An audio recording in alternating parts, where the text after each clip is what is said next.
Yes, guys, how you doing? Welcome back to, where am I today? The Spurs Talk Shows. Happy to see you. It's game day, ladies and gentlemen. It's been torture. 2 weeks of waiting, but we are back. We got a long session with you guys. We got an hour and a half now for the preamble. Then we got the game. Then we got the post-match show.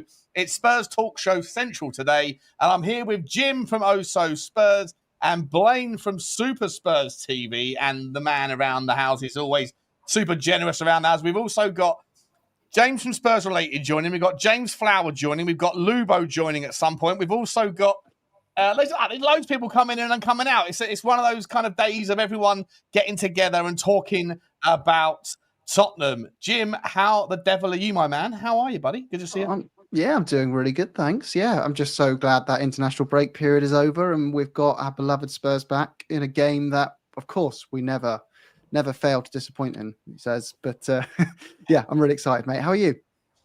I'm good, mate. It's been a while, though, hasn't it, since we've beaten West Ham? We're going to talk about all the stats and facts in a second. I'm not nervous, though. There's something about this. I mean, we've got to talk about it. Xavi Simons, maybe, or hopefully making his debut. Is it a nice little London derby, a little East London outfit to kind of run rings around? Not a bad place to start. We've also got maybe the likes of Mwani to see today. And obviously we're playing against one of the most aged teams in the Premier League's history, I think. It's incredible how these guys haven't got that many legs. So hopefully we can get better and better as the game goes on. Blaine, how you doing, mate? Good to see you, buddy. How are you? I'm bloody good, Sean. Bloody good. Nice to be back on and excited. I cannot wait to see Simons and Mwani decimating West Ham today. I hope so, mate. I really, really, really do. Guys, before we get going, big up to you all. Big up to James, Alan, Anna, Cole, Terry, and A. Morehouse, who's just joined early doors. Guys, please do smash the like button for me on the on your way in as you take your shoes off. We've got a long time to spend together. Hit the subscribe if you haven't already. You know how to do it. And hit the notification bell and drop the comments thick and fast. Let us know your thoughts on all of today's content. Also, guys, today's video is sponsored by OK Jersey, as you can see right above me here. There's the QR code, and over Blaine's head is the logo. If you are looking for the best replica shirts that are out there, then you can get them for about £15. But if that's not good enough, you can get an 8% discount at checkout with discount Sean, S-E-A-N. So make sure you go over there and get them. If you are going to buy them a couple of sizes up because you know why. It is what it is. But they have got the new yellow away kit. Are we going to be seeing the yellow kit today? We might be. Or maybe it'll be all black. We don't know. Either way, guys, let's get into it. Jim, I want to start with you, my man. Before we get into today's session, today's game specifically, it has been 2 weeks. We don't often do too well in the game before a international break and after an international break. We do have West Ham United, right? And West Ham United, look, they've lost their last 2 home games. I've got my stats up in front of me. We do sit 12 places and 3 points above West Ham in the table. In terms of stats between the two teams, West Ham have won just one of their last 7 league meetings with Spurs. They've had 8 shots on target. West Ham had 8 shots on target at Forest, their most recent victory. They are on the back of a 3-0 victory over Forest, who lost today. And we're going to speak about him as well in a minute. Ange Postecoglou getting his arse handed to him at the Emirates. Jarrod Bowen has 9 goal involvements in his last 9 league appearances. Each of the last 3 games between this side has ended 1-1. Spurs are winless in 5 Premier League visits to the London Stadium since 2019. And Tottenham have lost 10 of their last 16 London derbies. I've got more stats. I've got loads more stats to go with, Jim, sorry. But listen, on paper, I think everyone's thinking it's West Ham, right? They're going down and all that stuff. But it's not proven to be as successful a venture in recent times as we probably like to remember. How do you think? No, it really hasn't, has it? It's one of those where, there's certain fixtures that there is something in it, isn't there? These conspiracies that certain teams struggle against certain other ones. Us always beating Man City being the clear and obvious example in our situation. On reverse, Chelsea are probably you know is going to go beyond the result. Something's going to happen, injury, a suspension, something like that. And West Ham, the thing that reassures me a bit is more of a recent thing over the last couple of years that they seem to have got this kind of moment over us. I don't know if it's because they've gotten so much worse in a way that they've made their whole season about beating Tottenham, and they just get so G'd up for it, and they make the whole thing into something it's really not. But there you go. Look, I'm not concerned about Spurs, weirdly, when we go up against some sides in a formation and setup that we're the reactive side. I think there's two very different ways you can play, and you coach a team. How are you going to play on the front foot, and how are you going to play on the back foot? Back foot football, Tottenham have done a really good job at it. We played well against PSG. We played well against Man City. We obviously won the Europa League playing that way. What managers have struggled with for Spurs is, right, how do I get these players as the unit when they're controlling a game? That's a very different kind of thing that takes a lot more coaching and a lot more time. And I think we saw that. We saw warning signs against Burnley. I think the 4-0 result was quite flattering. We still hadn't got those patterns of play ironed out. And then obviously against Bournemouth, the same again. But look, credit to Bournemouth, press monsters, got their tactics spot on. They're well into their journey with Areola. They know exactly what we're doing, and we're right at the start of ours. But this is the best time to play West Ham. And I do think we're favourites. And these new signings will be such a big boost, not just to us fans, but to the players in the dressing room. I think it's just so nice to see Spurs bringing on players like Simmons and Ioane off the bench, most likely today, who are players we could only dream of having in our squad at all not long ago. So that's going to be a huge lift. So yeah, I'm feeling pretty positive. I've got a good feeling that we're going to bring on some of these subs, and those will be the ones that make the difference. I don't think it's going to be a 3-4-0. I think it'll be decided by a single goal, but I think we'll be the ones who decide it. I love that. I love that. So we're going to come back in a moment towards the impact of these new signings. Blaine, your initial thoughts, mate. It's been a couple of weeks, as I say. Like the international break has never really has not really done, or we haven't done well by the international break on either side in recent times. And West Ham, as Jim was saying, like, it's a good time to be playing them. But is it ever a good time to be playing anybody if you're a Tottenham fan in the week before and after an international break? What's your thoughts, mate? Your initial thoughts in today's session? I think this is an absolute must-win. That's what I'm thinking. Frank has had time now to go and work with Ioane by himself. Simmons didn't play a huge amount of minutes away. Neither did Romero. We've had a lot of players coming back very fresh. I think he has the luxury of being able to rotate an awful lot ahead of Villarreal during the week. So for me, personally, with how poorly West Ham, I'm taking the Forest result out of the picture a little bit. I think that was a bit of an anomaly. I think this is a perfect time to play them, as you've alluded to. For me personally, new injection of new blood with the quality that we have added, and it is quality this time. It's not just buying for the sake of buying to fill positions. We have so much fruit up front that we can implement from the bench. We have a deep bench now for the first time in a long time, whereby the drop-off isn't considerable. Maybe on the left wing, that's your only question mark, but it's not a massive drop-off. You've Sarr, you've Bentancur, you have Berghvall as the options alongside Polina. I think this is the dawning of something interesting. However, I do worry about Frank not being experienced and playing 2 games a week back to back to back. So I think this result is really imperative to tee us up for a successful run. Yeah, I love that, mate. Yeah, listen, I'm with you. Like, it's all. I know it's only game week 4, and welcome, George. By the way, mate, good to see you, buddy. How you doing? You okay? Yeah, I'm well, man. Thank you for having me. It's good to finally be back on the channel. I know it's been a long while, but good to be here, man. No, it's great to have you, mate. Always great to have everyone. Yeah, I'll come to you, George. We're just doing the early thoughts on the overall game today. I've got 100 questions here regarding specifics of how do we take them apart and what's the impact going to be of these new players and things. But just generally speaking, West Ham away, the stats don't read as kindly as you'd imagine in the last 5 years playing them. You know, we haven't had a great run of form in any London derby under Ange Postecoglou. You know, New Dawn though under Thomas Frank. Are you appropriately confident, or is there a little bit of you that's sort of thinking, oh, this is a bit of a banana skin? You know, how you're thinking about and how you're feeling going into today? For me, I don't see a loss. I can't see us losing to this West Ham team. I just think that they're not good enough to break us down. But more than anything, they're just not that fluid up top. But, you know, like you have pointed out, it is a tough game for us. It always is a tough game for us going away. Even at the London Stadium, like Bowling Ground, London Stadium, it's really been no different. It's always been a difficult away game. And it's one of those ones. It's just going to be a really cagey atmosphere. I've got a feeling that we're actually going to go there. As we're getting closer and closer to the game, I'm feeling really confident for it. I saw some quotes from Frank regarding the Bournemouth game and how he's watched it back and he realised how awful it was. And you know, it's refreshing to see a manager actually look back, because we used to watch all last season. You know, we saw that guy over in Forest right now constantly post-game say, no, it was a good performance. And we'd sit there like just deluded, like what are you watching? Now Frank's obviously recognized and seen everything that we did last week, so I'm looking forward to seeing some of the changes. I think he realized he can't go Bentancur, Paulinho and Sarr in the midfield again, so now we've got Xavi, now we've got Kolo Muani, we've got some of that depth that Blade mentioned, so I'm looking forward to this game, and my early thoughts are that we're gonna deal with them, man. Yeah, love that.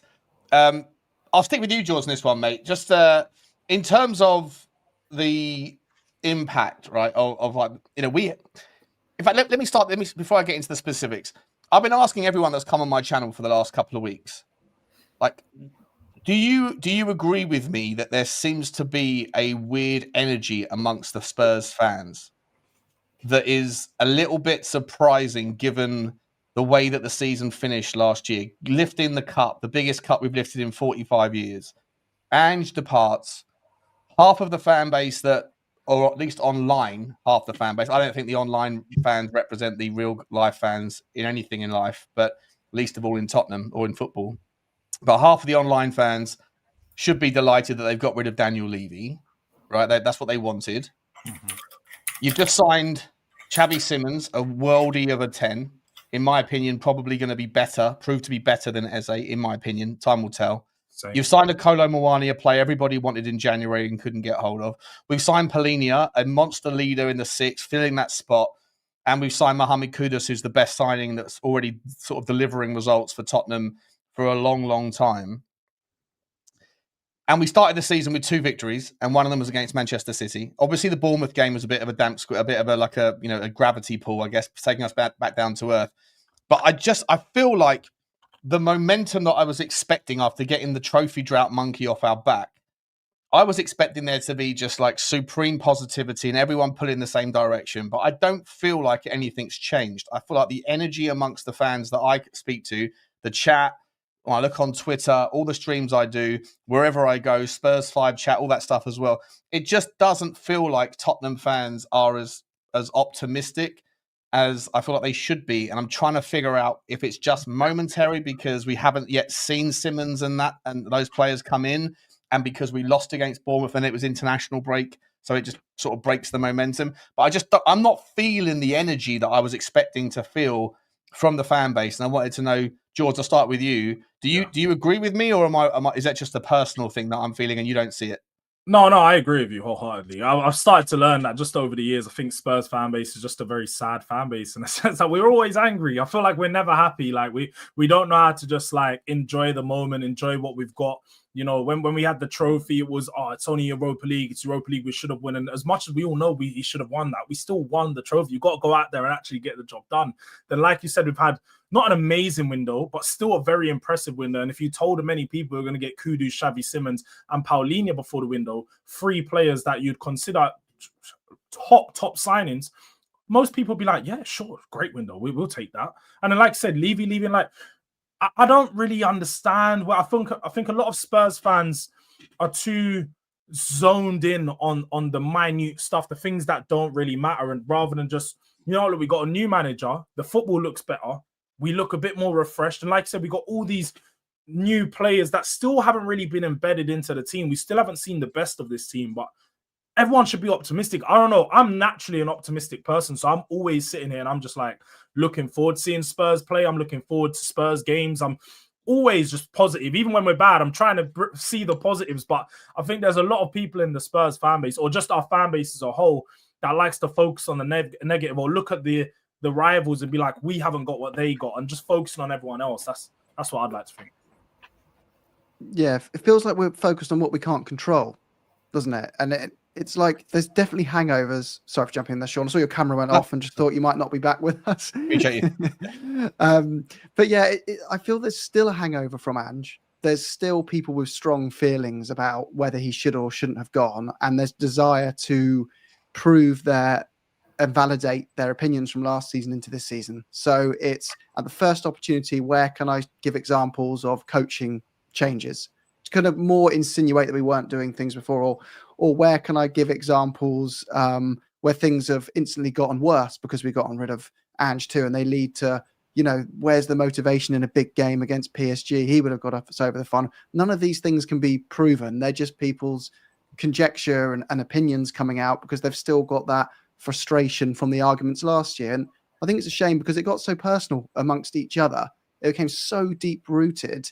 Those arguments are still kind of bumbling on to this season. The Levy thing, again, how long have we had our camps over that going on for years and years and years? You'd think that going would just be right. Whether you think Levy going was right or wrong, I thought the main benefit of him going was right. At least we have a fresh slate here where we don't have to disagree on that topic anymore. We can look as a collective and say, it's not all about that man. It's now about ENIC, and we can all rely on that. So great. Let's see if this is positive. Talk of new investment. But you're at the window as well. I just found something weird was there where it was like, we need a 6. Okay. Here's Paulinho. No, not that one. He can't pass right. Okay. You've still got your 6. I need a 10. I want that one. Oh, we didn't get that one. Okay. Here's a better one. Oh, still, it was too late though, wasn't it? Okay. Well, we need another backup striker. Here's Muani. Oh, it was last minute and he's on loan. I'm not quite happy with that. And we still haven't got a left wing. So if we don't get a left wing, and we don't failed window. What are we doing here? It's the best window we've ever had. Yeah, but it's not complete, therefore it's a failure. Exactly. It's like we know what the perfect recipe looks like, but there's no I understand it's a journey to get there. It's kind of like, no, I need it now. It has to be perfect now. And I do understand what drives that, I think, and that is, you watch a club like Chelsea have some stonking windows, less so this one. They've sold a lot before they can buy, but where they just went, I'm going to address 5, 6, 7 problems at once. And we go, wait a second, if they're doing that, we've got more revenue than them. Can't we do that? I want to see us doing that. And you see Arsenal, I think, are a big thing with this because their squad is so deep in every area now. Yeah, it is. They're favourites for the Premier League, jointly probably of Liverpool. That gives us massive frustration. We hate that. We want to be back above them, and we can't bear the idea of that being years away. We need it to be now. We can't let them have a run at it without us being part of the party. I think all these things have collided, and it is a shame because I think the window was great. It was a mood change in how we approach transfers. We were going for ready now players. Kudos, what signing, like you said. All the players we brought in, I thought, were brilliant. Yes, we need 2 more, but we've gone from needing 6 more to needing 2 more. So come on. That's a really good place. We'll probably get 1 or 2 of those in January as well. So, we could actually end the season with a pretty complete squad.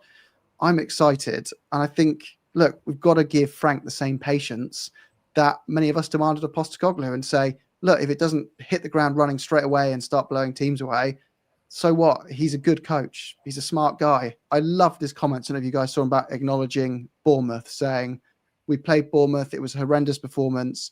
I watched the game back. I promise you I will learn from that. I didn't get things right. I love that. Yes, we made mistakes, but we're going to get growth out of this. We're going to get better. So I think there's loads to be positive about. And we're back in the Champions League. Like that the lights are back. The music's back. That's where we are. We are the European London club in my head, not Arsenal. And I just think there's so much more to be excited about than not. I completely agree. Before I come to you, Blaine, is my internet scratchy, or is my camera not pulling through? People keep mentioning that I'm jumping or something, but we do have. Let me know in the chat, guys, if it's starting to clear up. I've sort of disconnected a few TVs and things to help my speed, but it should be. I'm seeing it's all fine with me. But Blaine, same question to you, mate. And then we've got the lineups are out. I can see people dropping them right now. I'll be bringing that up in a second, Blaine. So do you think that the fan base is are they only happy when they're unhappy? Is it just part of the culture right now of 2025 in the world where there's no reason to sit there and just sort of go, okay, I'm okay with that. I know it's a journey, not a destination, and we're on the way, and there's lots of reasons to be optimistic. But yeah, either way, I'm going to moan. I just feel like right now the energy should be fully behind Thomas Frank. Those people that wanted Enoch out and Levy out, they've got half their wish. We're going to come to that as well in a minute. But, you know, just generally speaking, I'm just surprised that the energy around the fan base seems to be a little bit meh when so many things are moving in the right direction. So I could go off on quite a big rant on this one. Not a rant in the sense of having a go, but there's so many polarizing opinions amongst our fan base, Sean, at any one time. And I'll throw this out as a rhetorical question as well. Do you think because we've gone through so much change in such a short period of time that the fan base cannot pull in one way or another, i.e., we've had this success in the Europa League, phenomenal. It's almost like a big monkey off our back. We can take a big sigh of relief, right? Move on, be successful. Then your head coach is sacked. Daniel Levy leaves the club 3 months later. But in between, we've had what I would class as a very successful window. As Jim's alluded to beautifully, we've solved 4 out of the 6 problems that we have within our squad at the moment. But now we're kind of entering a phase after the international break where we don't really know where the club is going. Are we being bought? Is there a new minority shareholder coming in? Are the Lewis family going to actually start pumping money back into the club for the first time in 25 years? You know, what is the direction that Spurs as an entity for us as fans is moving towards?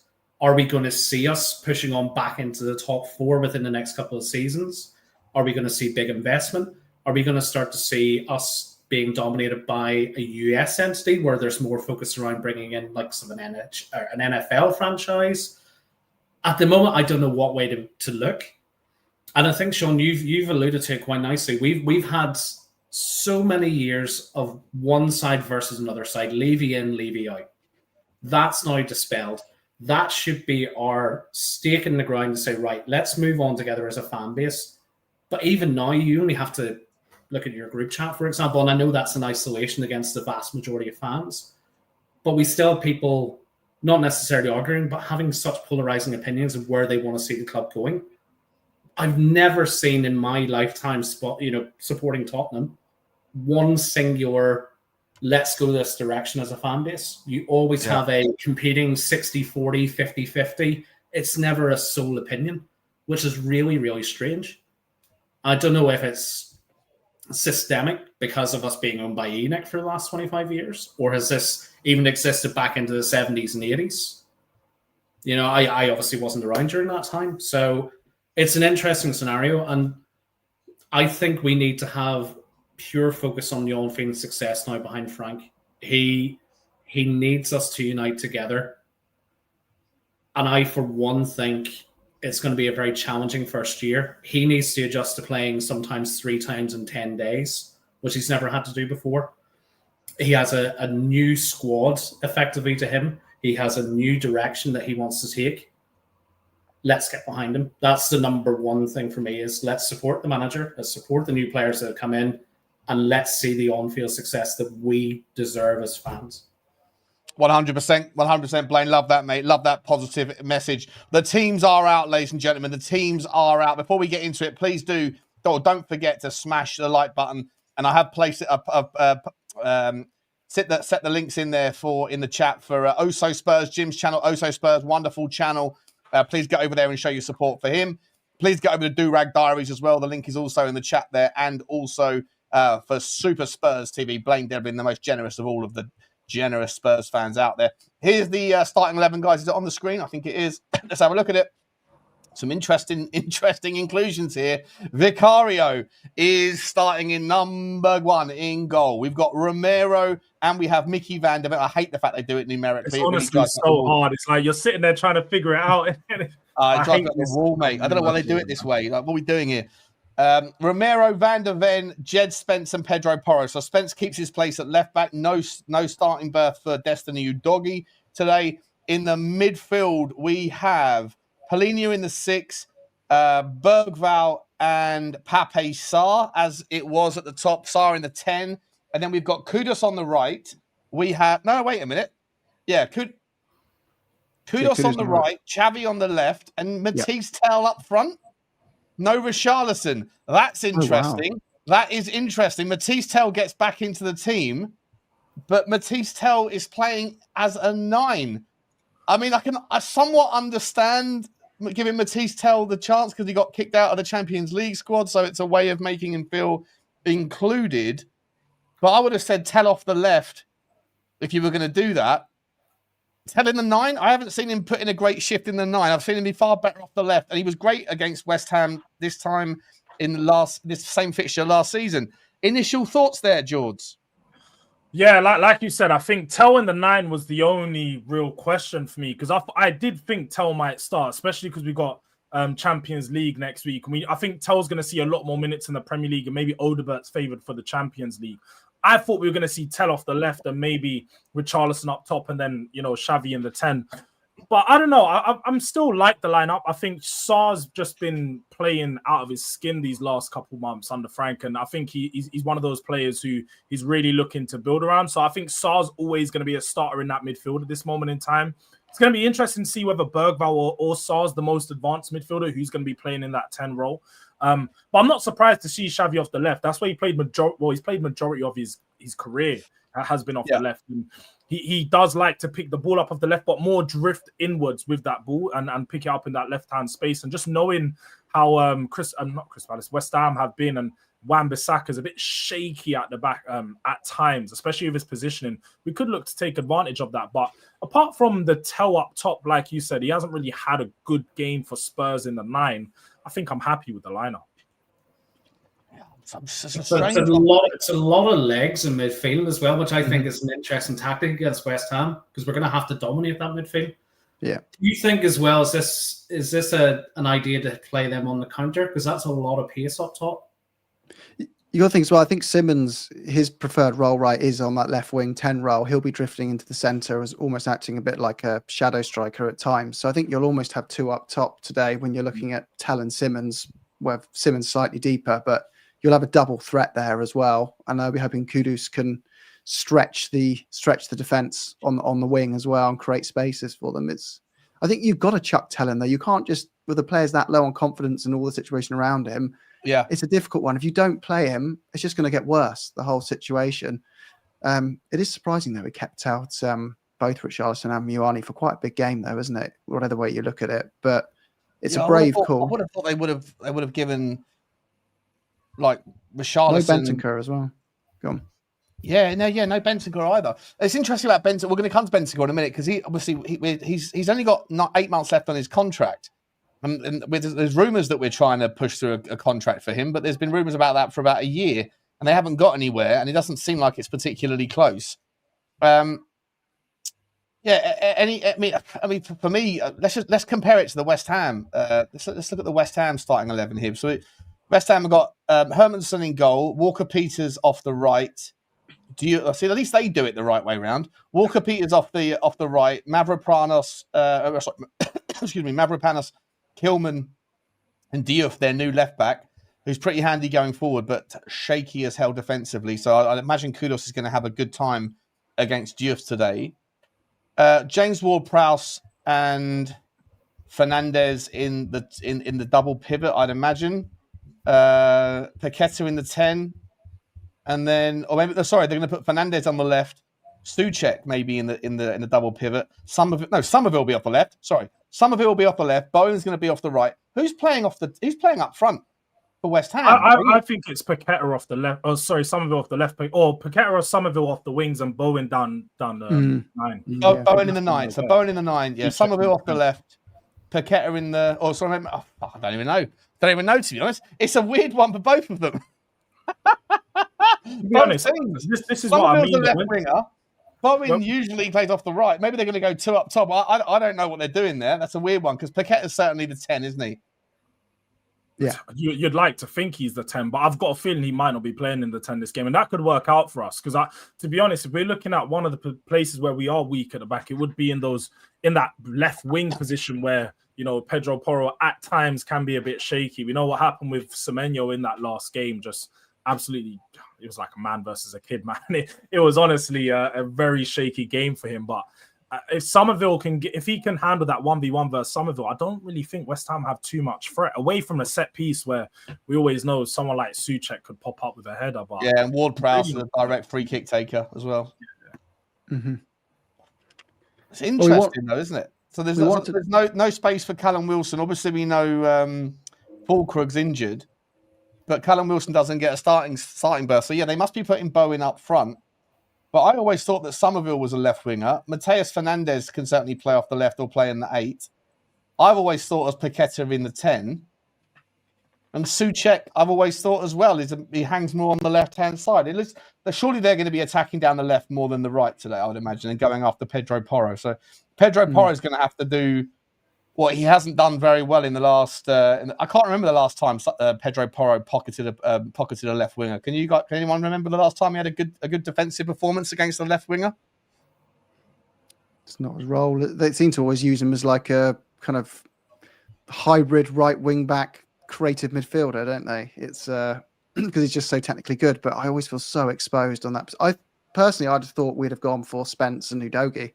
Try something a bit different, some lessons learned from Bournemouth. But it looks like, by the way, BBC is saying Somerville left wing, Fernandez right wing, Paqueta 10 and Bowen up front. Fernandez right wing. Okay, that's interesting. That's what it's saying on BBC anyway. And then she says Souček and more price in the pivot. Yeah. Interesting. How do you guys think we should... I want to come back to the Levy thing as well in a minute, but just whilst we're talking about the game here for a little while, how do you guys suggest that we go about this? Like, should we be sort of compact and balanced, or should we be going kind of a little bit more aggressive, trying to take it to them?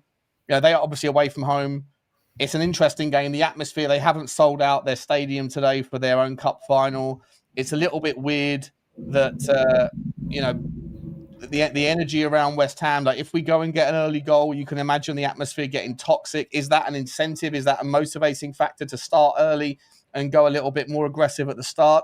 Or do you think Thomas Frank is going to set them up with a bit more kind of sort of docile and a little bit more kind of just balanced and reserved before we kick in the second half, when hopefully we'll have fresh energy and certainly, because I think that most of that West Ham team is certainly the wrong side of 27. So I just wonder whether or not there's something. I think the way we're setting up a midfield, it's going to be a high press, Sean, actually. I think we're going to try and get at them from the off. Yeah. I don't think Porro and Simmons would start unless we were looking to play front foot football, unless we were the ones trying to control the game, personally. So I think we'll see us going out trying to dictate play. I think Tel gets 60 minutes and you see Moani on for the last half hour. Yeah, I definitely think that. I could see us setting up so, because I don't know if you guys watched the Chelsea game, West Ham Chelsea game. A lot of Chelsea's joy was in the counter when they especially in that first half, they sort of let West Ham play, let them flood all their players forward, and then just on that counter, just catching them, springing with the long direct balls. And I'd expect for us to take advantage of that, especially with, and I think that's why we've got Porro playing, because let's have it right, Porro is probably our best passer of the ball. And I think you've also got Berghvall in there, is just to have someone who could pick it up from deeper and sort of drive that ball out from the back. So, yeah, I think we just got those passes in midfield. Yeah, Berghvall's another one. I think lessons learned from Bournemouth. We needed him in that midfield, and he's quite rightly put him in here. So, yeah, it definitely seems like there's an adaptation from that performance where we tried to control that game and didn't. Looks like we're going to try control this one, but make some changes in the process. So, yeah, I'm all right. I think we're going to see Moani come on and score a winning goal. I think it's going to be that's the script, right, guys? Is this one of the strongest benches? And James Flower, big up to you, mate. Welcome to the show, mate. I hope you're okay. Is this one of the strongest benches that I've seen from Tottenham for months and months and months? Kinsky in goal. Danso, no problem with him coming on if we need him. Richalison, no problem if we need him. Destiny Udogie, clearly brilliant player. Brennan Johnson, back post, we know what we expect from him. You got Wilson Odebear, Roddy Bentancur, Ben Davies, and Kolo Muani. I'm not sure if there's anybody that's missing from that we were expecting to be there, but that looks like a very strong bench for Tottenham in terms of the strongest bench I can remember. Mr. Flower, how you doing, mate? What's your thoughts, buddy? Yeah, I'm good, guys. I'm good. Nice to meet some of you. I haven't been on stream with all of you, so big up to you guys. Yeah, I mean, I think the bench is strong, but I just don't think the first team midfield is very strong. So I think the bench is really good. It's just that midfield that I worry about. I think Sarr and Berghvall, I wouldn't say they're headless chickens, but I'd say sometimes they're more energy than they are technique. So for me, I kind of worry about the ability to play those final third passes. That is kind of where I'm at. I think we looked a lot better defensively.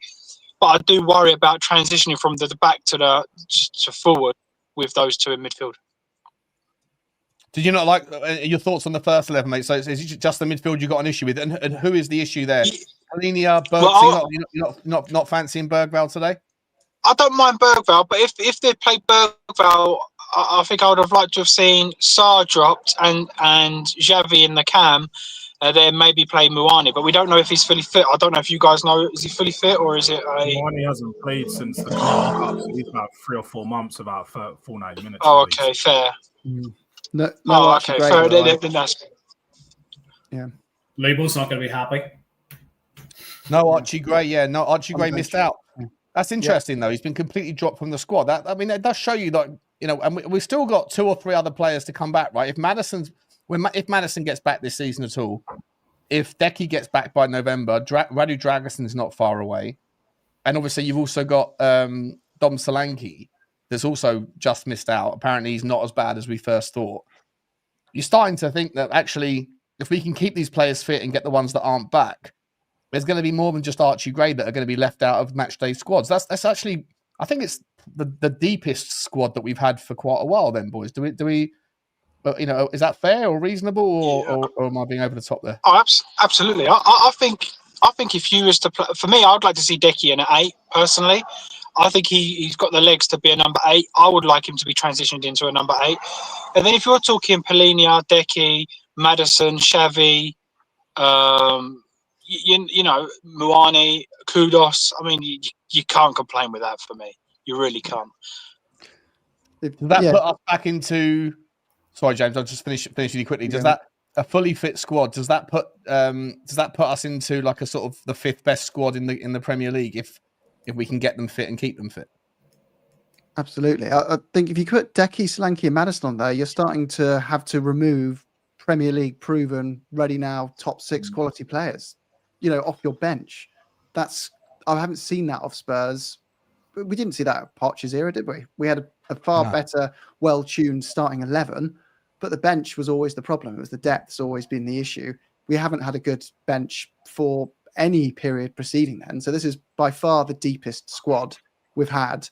I just don't think we realise how far the squad's come over the last 3 years in a positive way. 18 of our 28-man squad have been sold or released and swapped with players who are, in the vast majority of cases, significantly better than what we had before. Even if you go back 2 years, we had 3 centre-backs in the squad. We had Romero, Van der Ven and Dyer. That was it. Yeah. Last season, we were playing, Archie Gray as our 4th choice left. We didn't start the season with Danso, remember? So we again started the season with 3 centre-backs. I don't count Ben Davies as a centre-back. I know someone will say that. But even Frank's come out and said he is a left-back, and he certainly is. This squad is significantly stronger. And I know we went in thinking we haven't done great this transfer window. There's other things we've got to do. I disagree because I think this is the 5th best squad, like you're saying, Sean, in the league. And our goal this year should be to say we should be aiming for 5th, Champions if League not more. Yeah, we should be. But if we don't, I don't think we should throw Frank under the bus. He needs it.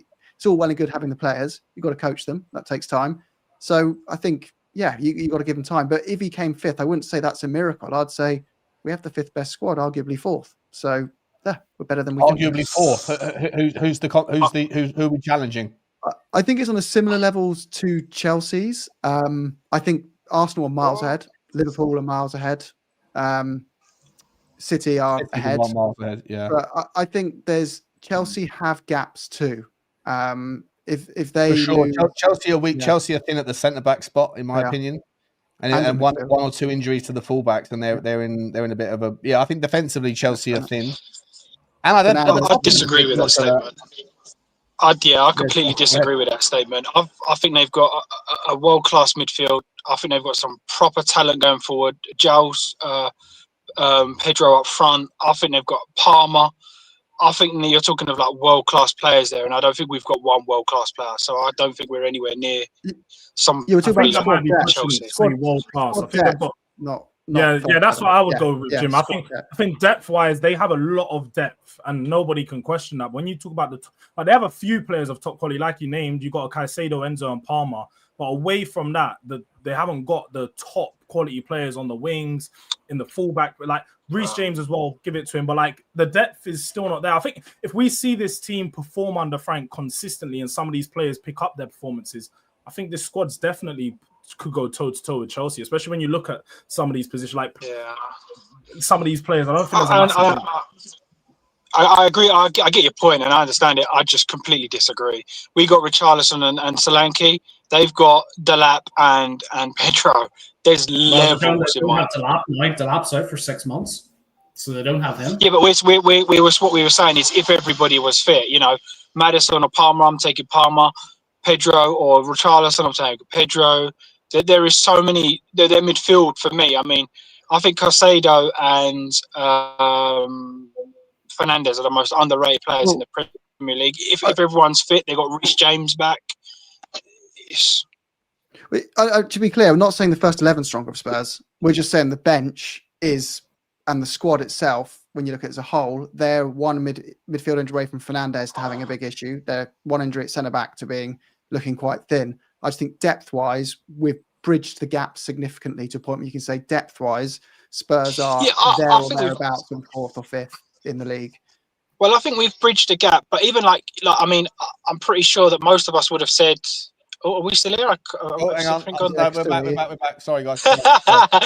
Because even like we were saying, I'm pretty sure everybody in the transfer market would have said we would have loved Lavia from Chelsea. Like with their forgotten talents that are just sitting there for me.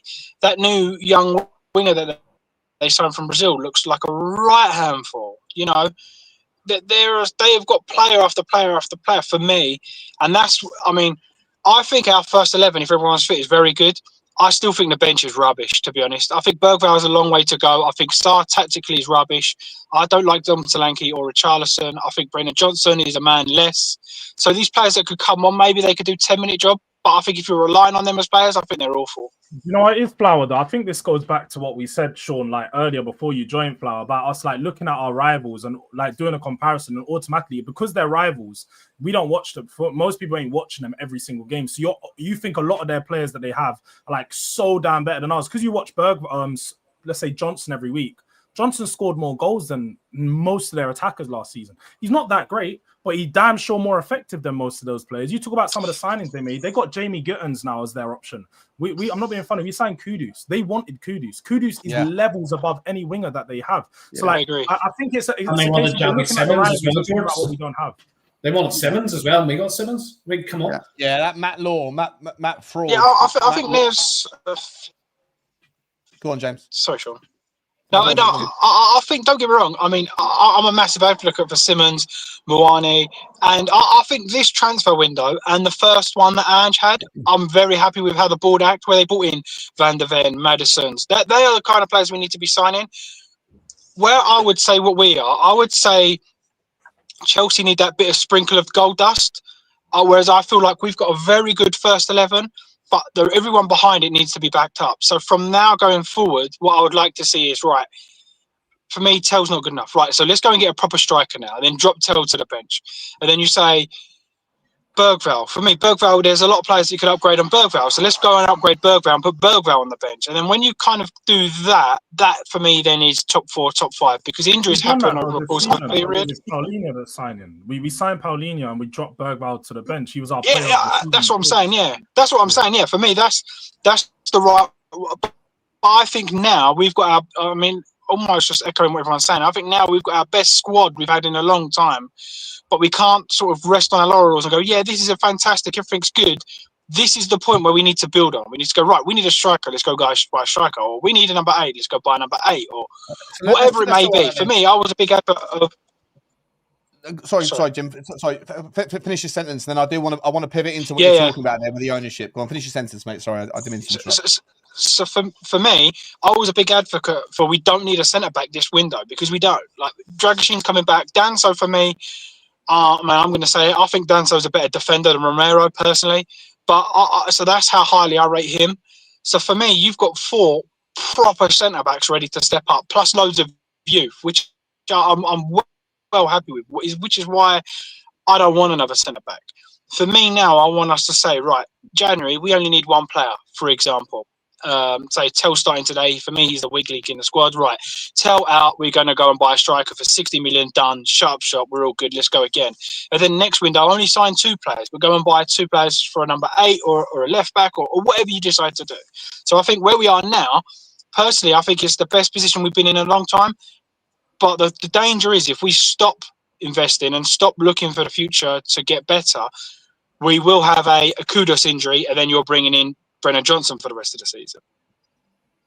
So let's pivot to this notion around what we can do in January, because I wanted to get your all 5 of you or 4 of you's take on this.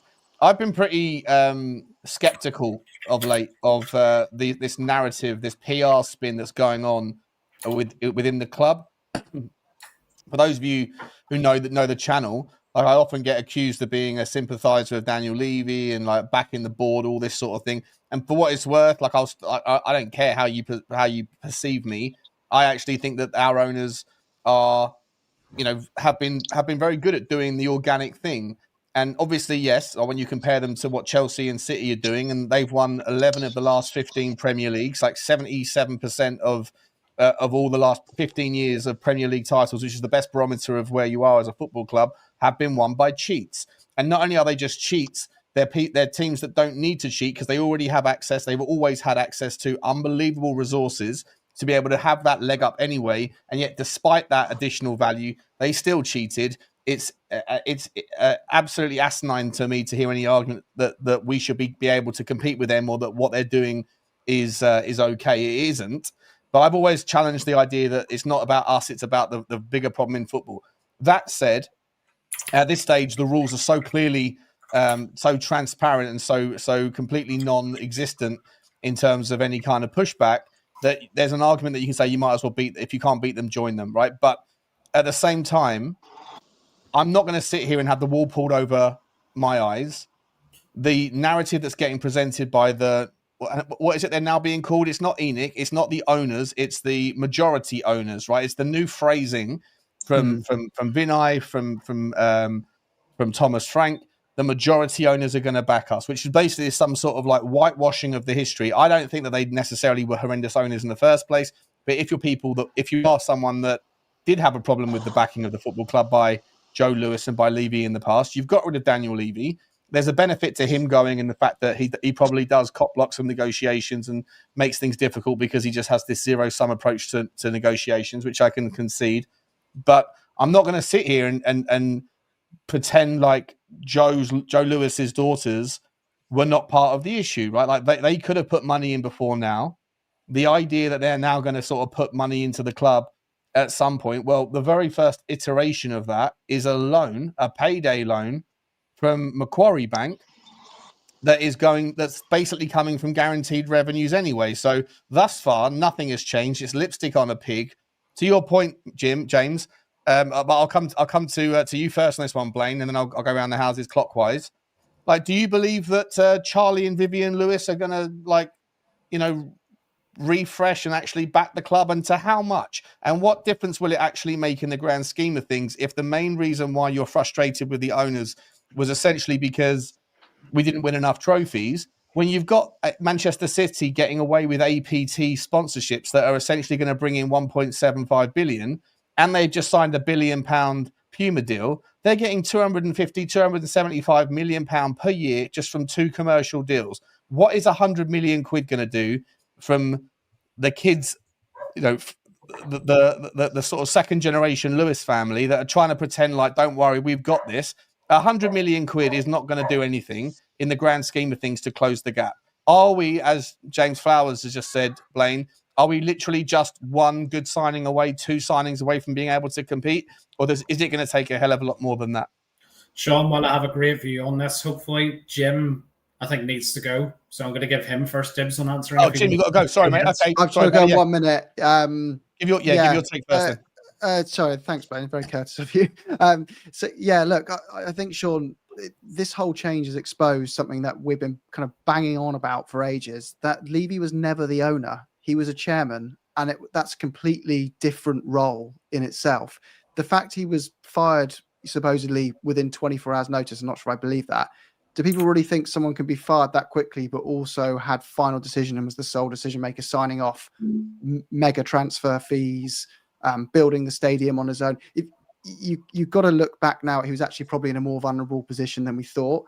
And what I didn't like was the way that Enoch then said, "Oh, now we're ready to compete," and kind of insinuated that the lack of ambition was why we're moving on. It's a bit like, hello, where was the cash injections for the previous 24 years when you were the billionaire owners? You're paying this guy £2 million a year, letting him take all the flack for being this highly paid chairman for not winning things. And you're also the ones goaling him on profitability instead of trophies. So you're setting him up to push the club in a direction of having a great EBITDA and not trophies. You're not backing him with money. You're telling him to run it net neutrally for 15 of those 24 years and net spend of 0.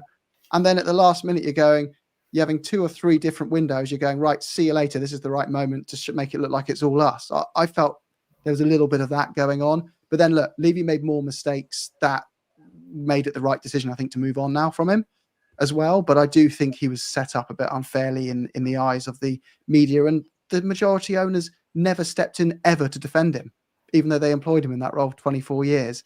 I thought that was a bit weak as well at times, but there you go. It's done. It's the past. And yeah, it is what it is. And I just also think you said how clubs have changed, Sean. It's not even the added competition from City and Chelsea with their cheating and their money. If Spurs went out and spent the exact same money as Liverpool and offered for all the exact same players, half of them wouldn't join us because we don't have a history and a heritage of 18 Premier League titles or whatever it is. And if you sign for Spurs, you don't instantly become a global superstar. If you sign for Liverpool, you do. It's worth more than the money to you. It's worth a bigger thing. So it's way harder for Spurs to compete with these clubs. It's much harder to go from being the 6th. By the way, there was no big 6 10 years ago. There is now. But we managed to sneak our way into that as the smallest kid in that playground. And it's the hardest thing to do is go from 6th to 1st. It's way harder than going from 17th to 8th. 100%. It's such a big leap to do it. And then to retain that position, you've got the 5 of the biggest clubs in the world making their whole sole purpose to retain their spots in the top 5 and get better. And we're trying to catch them. It's not easy. But anyway, I better jump. My brother-in-law's just arrived. But thank you all. Love to see you guys. And, appreciate you, Jim. Guys, please go over to Oso Spurs. Love you, Jim. Thanks so much for coming on, mate. Enjoy the game. Speak to you soon. Thanks, mate. Please go over to Oso Spurs. There's the link in the description, guys. Jim's a great guy. Love his content as well. Fast growing as well. Absolutely smashing it over there at Oso Spurs. Blaine, I'll come back to you, my man. Then we'll come down to Jules as well for his take on it, and then come to James at the end. Blaine, yeah, same question to you, mate. Like, essentially, are the Lewis children, the kids, whatever you want to call them, even though they're in their 60s, is it just I can't get on board this yet. I want to see what they actually put up, because right now all I've seen is a lot of PR spin, a lot of like new wording, and a bit of a whitewashing of the history.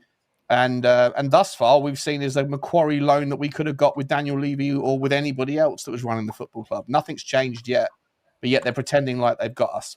How do you take it? So two responses to your question. Number one, where's cash injection going to come from? Again, I don't think it's going to be the Lewis family. I think underlying this whole Levy shift out of the club motion has been to either dilute down his shareholding or to get him in a position where he needs to now sell up. That's just my personal view on it. I think if you're Daniel Lewis, you're 64, your kids have the trust ready to go. Is now the time to cash in, go and enjoy yourself in the Bahamas, wherever the hell you want to live, tax-free, and set your kids up for life. If it was me, absolutely, because his shareholding's worth what? The guts of 700, 800 million? Yeah. That's a massive chunk of money. Sets generation after generation after generation. The other thing that's interesting is if you look at the spend of Premier League clubs this season was obviously the biggest ever. It's now competing with the biggest banks in England. We're getting up into 3-4 billion territory, Sean. 100 million is going to be a piss in the ocean. Yeah. So I think realistically, is this now a power shift move so that we can start to attract in investors who have a direction of travel that doesn't involve Levy being involved at every step of the process? Because I do still feel that while Enoch have not been supportive, Daniel Levy across time on the footballing side of the business has not operated well. He has stood in the way potentially of investments over time because his own shares then get diluted. He has his own vested interests and not necessarily the best interests of the club. But as I've always maintained on your channel and I've maintained everywhere, I was on the fence about Levy. I don't like the fact we've got rid of him completely because you've got the White Webs project, you've got the hotels. He would have been immensely brilliant at driving forward commercial growth in property. So I don't know why he's been ousted completely from the club. It doesn't add up to me either, mate, to be honest. Thus far, I don't know what he did wrong. I think he was, like Jim was saying, I personally think he was working under the remit and the mandate that was told to him by He's his the fall guy, isn't it? That's what he is. He's become the fall guy.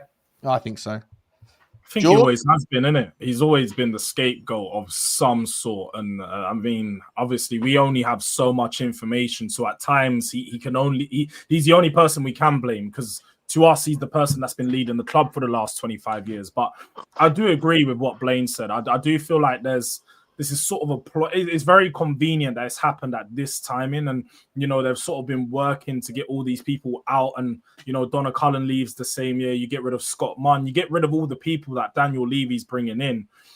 And, you know, you get rid of him. For me, it does seem like they're looking for some type of potential investment that doesn't involve Levy. I wouldn't be surprised if that is the case. But I do agree with you, Sean, as well. Like, I do feel like they're dressing it up to be like this is a whole new Tottenham. Like, we don't know that it's still Lewis behind it, still Lewis funding. It's still going to be Lewis signing off on the checks. And like you say, £100 million really isn't that much. Like, we spent £110 million this summer.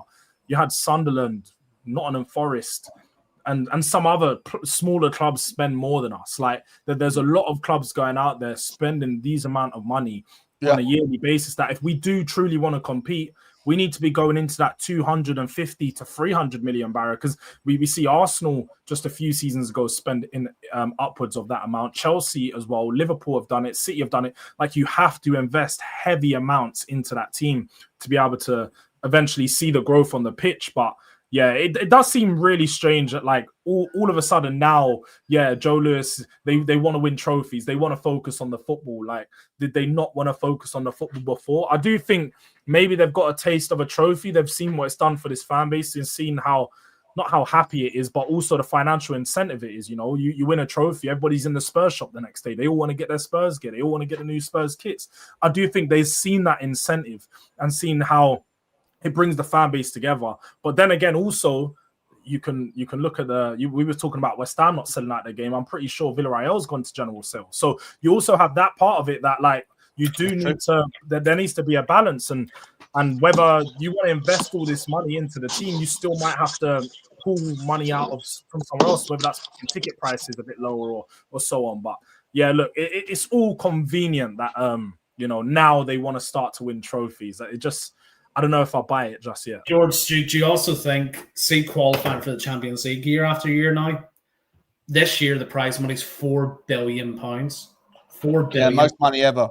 If we smash Villarreal, if we get, let's be honest, right? When you look at the Champions League draw, the only team that we probably all admit is going to be very, very difficult to get anything from the game is PSG away, right? Mm-hmm. The other 7. You think you've got to fight a boxer's chance in all of them, and you should be able to qualify in the top 8. Liverpool made 101 million euros before Christmas, and they still had 2 games left in the tournament, right? Not just from prize money, but from other things as well, from the TV broadcast, all that stuff. You've got to be looking at that and thinking, okay. And by the way, also the games that like today, for example, West Ham away, you've got Villarreal on Tuesday. The games that we've got before and after Champions League games, for the most part, are fairly favourable. So, like, Tottenham Hotspur really, like, I like what you guys are saying today. It's the first show I've done for a while where the vibe has been positive. Apart from you, Flower, if I'm entirely honest, mate, you've come in with a real negative stance. He's our fall guy. You're fall guy, Floor. Come on. I'm just saying, like things are looking up, right? But James, I don't disagree with you, James. I think that if you do go and get us some, if we go and go big in January, we must have some change left over from the summer. We must have. You know, they might have been cash poor, which is why they got the Macquarie bank financing loan because of various things haven't been haven't paid come through yet or whatever else. But in terms of do we have budget? I think we did. We had money to spend that we didn't spend. We got loan deals instead. If you do go and get like a monster in the 9, or you go and get a midfielder, or you go and get that centre back or whatever else that you need, then Tottenham possibly could really kick on in the second half of the season. We have been slowly going around building that, getting rid of the deadwood and bringing in younger players that are actually better than the older players that have preceded them. There's not that reason to be super negative, in my opinion, James. But with regards to the owners, though, I refuse to sit here. I didn't have a problem with him anyway, Joe Lewis, but I'm not going to sit here and pretend like that the younger siblings are going to come in and pretend like it was all Levy's fault, because I don't think Levy did a bad job. And if he did do a bad job in your eyes or anyone else's eyes that are listening or watching this, it was because of the mandate in which he was given, not because of his own tendencies, in my opinion. What's your thoughts, James? So, starting with the Levy thing, I don't think it was all ever Daniel Levy. My problem, my sole problem, or the main problem with Daniel Levy is I always felt like he had to win. That was my problem. So if there was a deal and it was valued at 50 million, well, I want it for 45 million. And that was the problem. It wasn't the fact that we didn't pay the money, because we always paid the money just on crap players.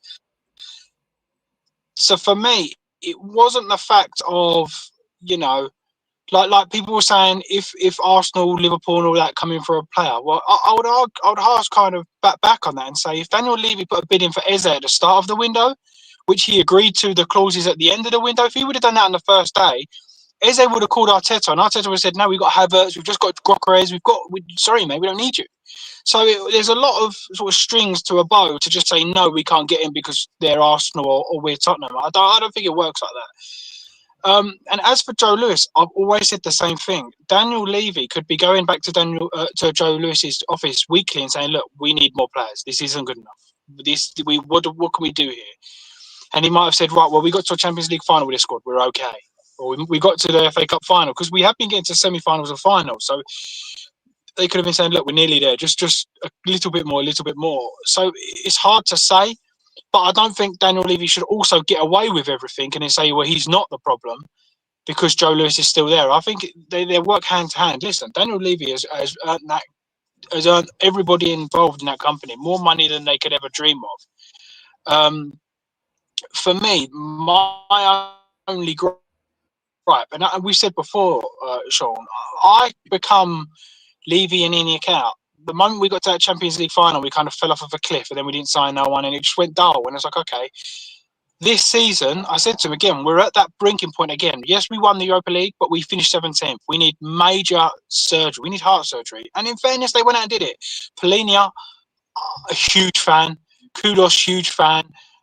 Simmons, huge fan. But like we're not talking about players coming in and doing jobs here. We're talking about players that we should be signing. Whether they're not in the top bracket, they're the bracket up below, they're players we should be signing. They're class.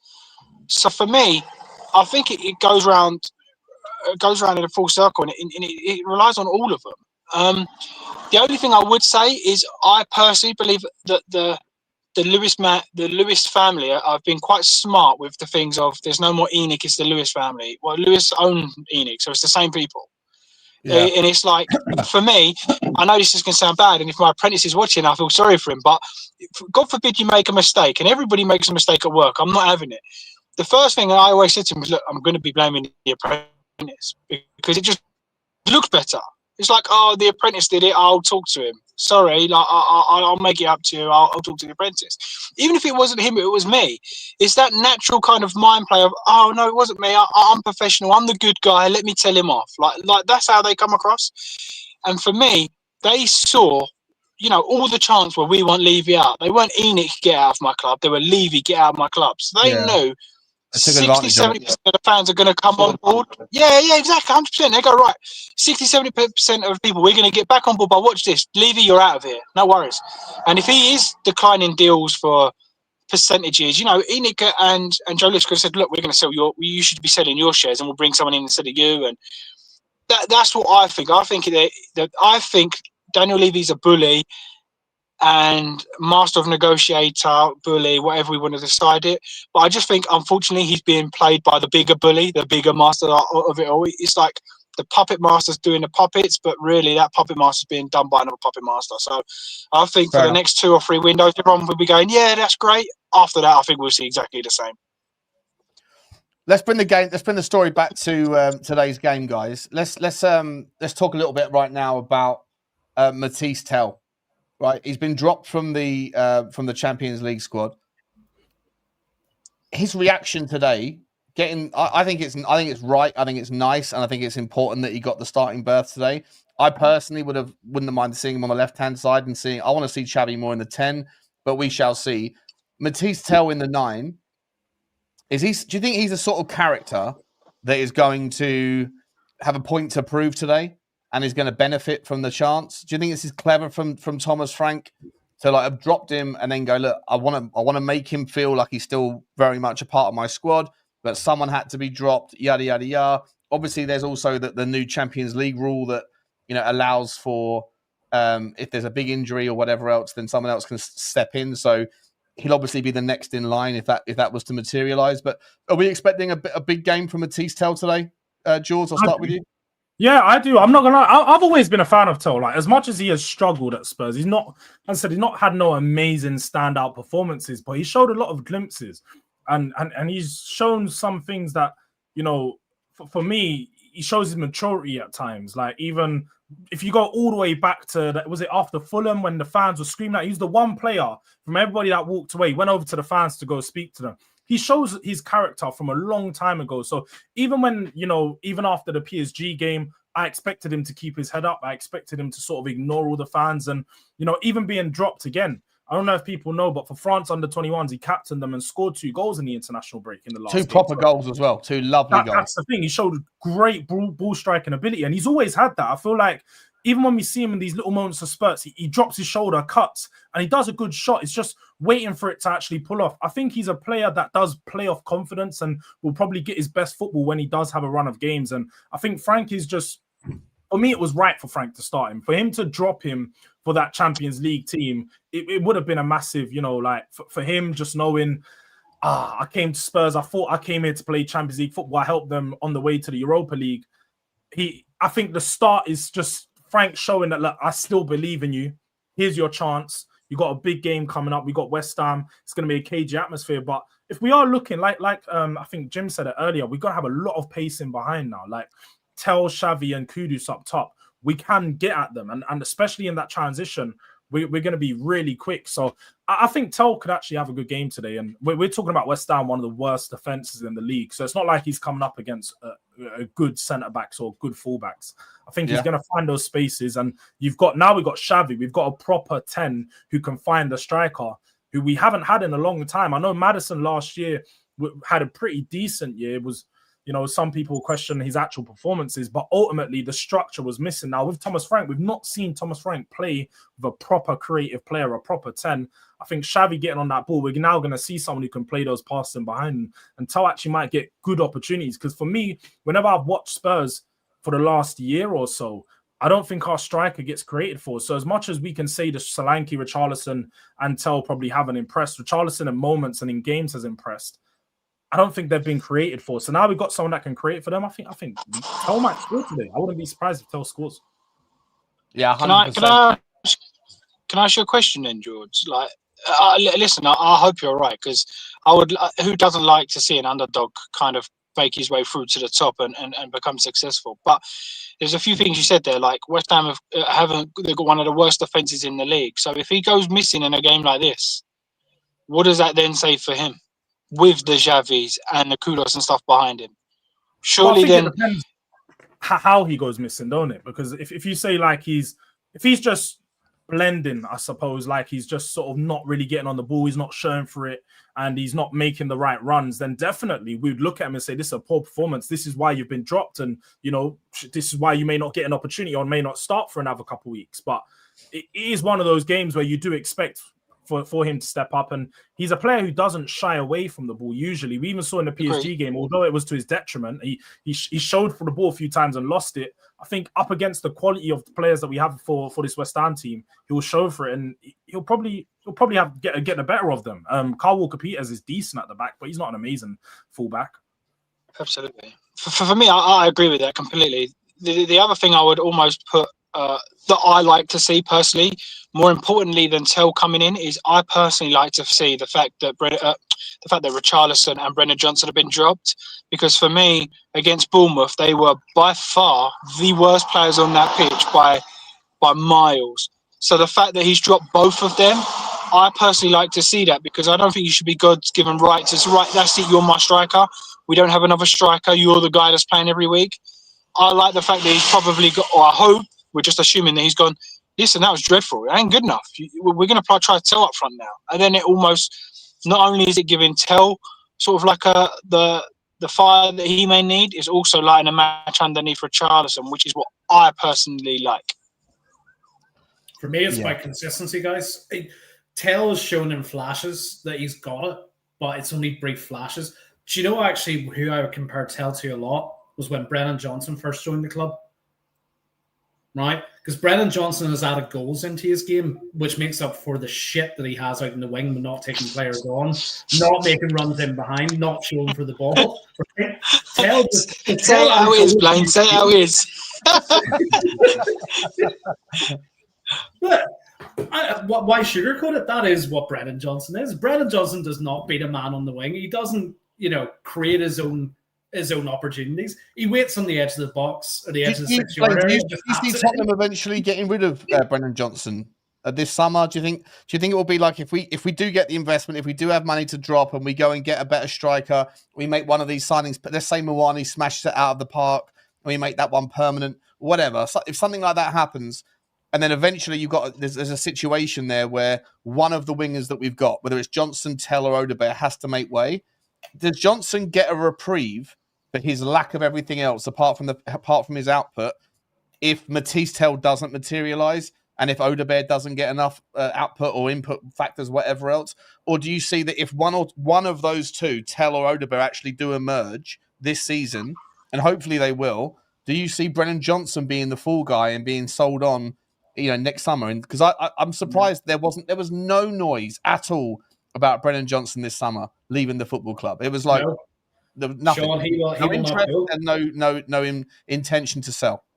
He won't go. Sorry, I cut across you. He didn't Frank want him at Brentford before we Johnson, came in. Yeah, he did. Yeah, he did. Yeah, 100%. So that's why I don't think Johnson will go. I think it'll be Odegaard if we're going to sell anyone. But he also wanted Archie Gray, and Archie Gray's been dropped from the squad. Just today, yeah. But then I think maybe an eye on Tuesday night. James is the only thing. I've got a feeling that. For me, again, one of my biggest problems is I don't necessarily think it's the money that we spend that hinders us. I think it's the ability to sell players when they're at their pomp or their peak value. So for me, Brennan Johnson, as of today, is never going to be worth more than what he is worth today, because what we'll do is we'll sit down at the table with Newcastle, first name that comes to my head. We'll sit down and they go, I like Brennan Johnson. And you've got a sales pitch. You can say, look, all full team last season, finished 17th, 16 goals in the league, or whatever it was. You've got a proper player there. He's going to score goals. Whereas I think if we leave it a couple of seasons, that kind of season fades away and he drops back down. If he's worth 30 million now, I'd rip your arm off.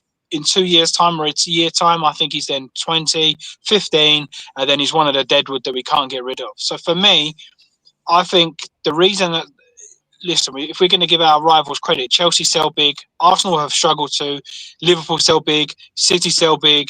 All those clubs are continuously good at selling, and that's the one thing for me that we've continuously lacked, being able to sell a player then upgrade.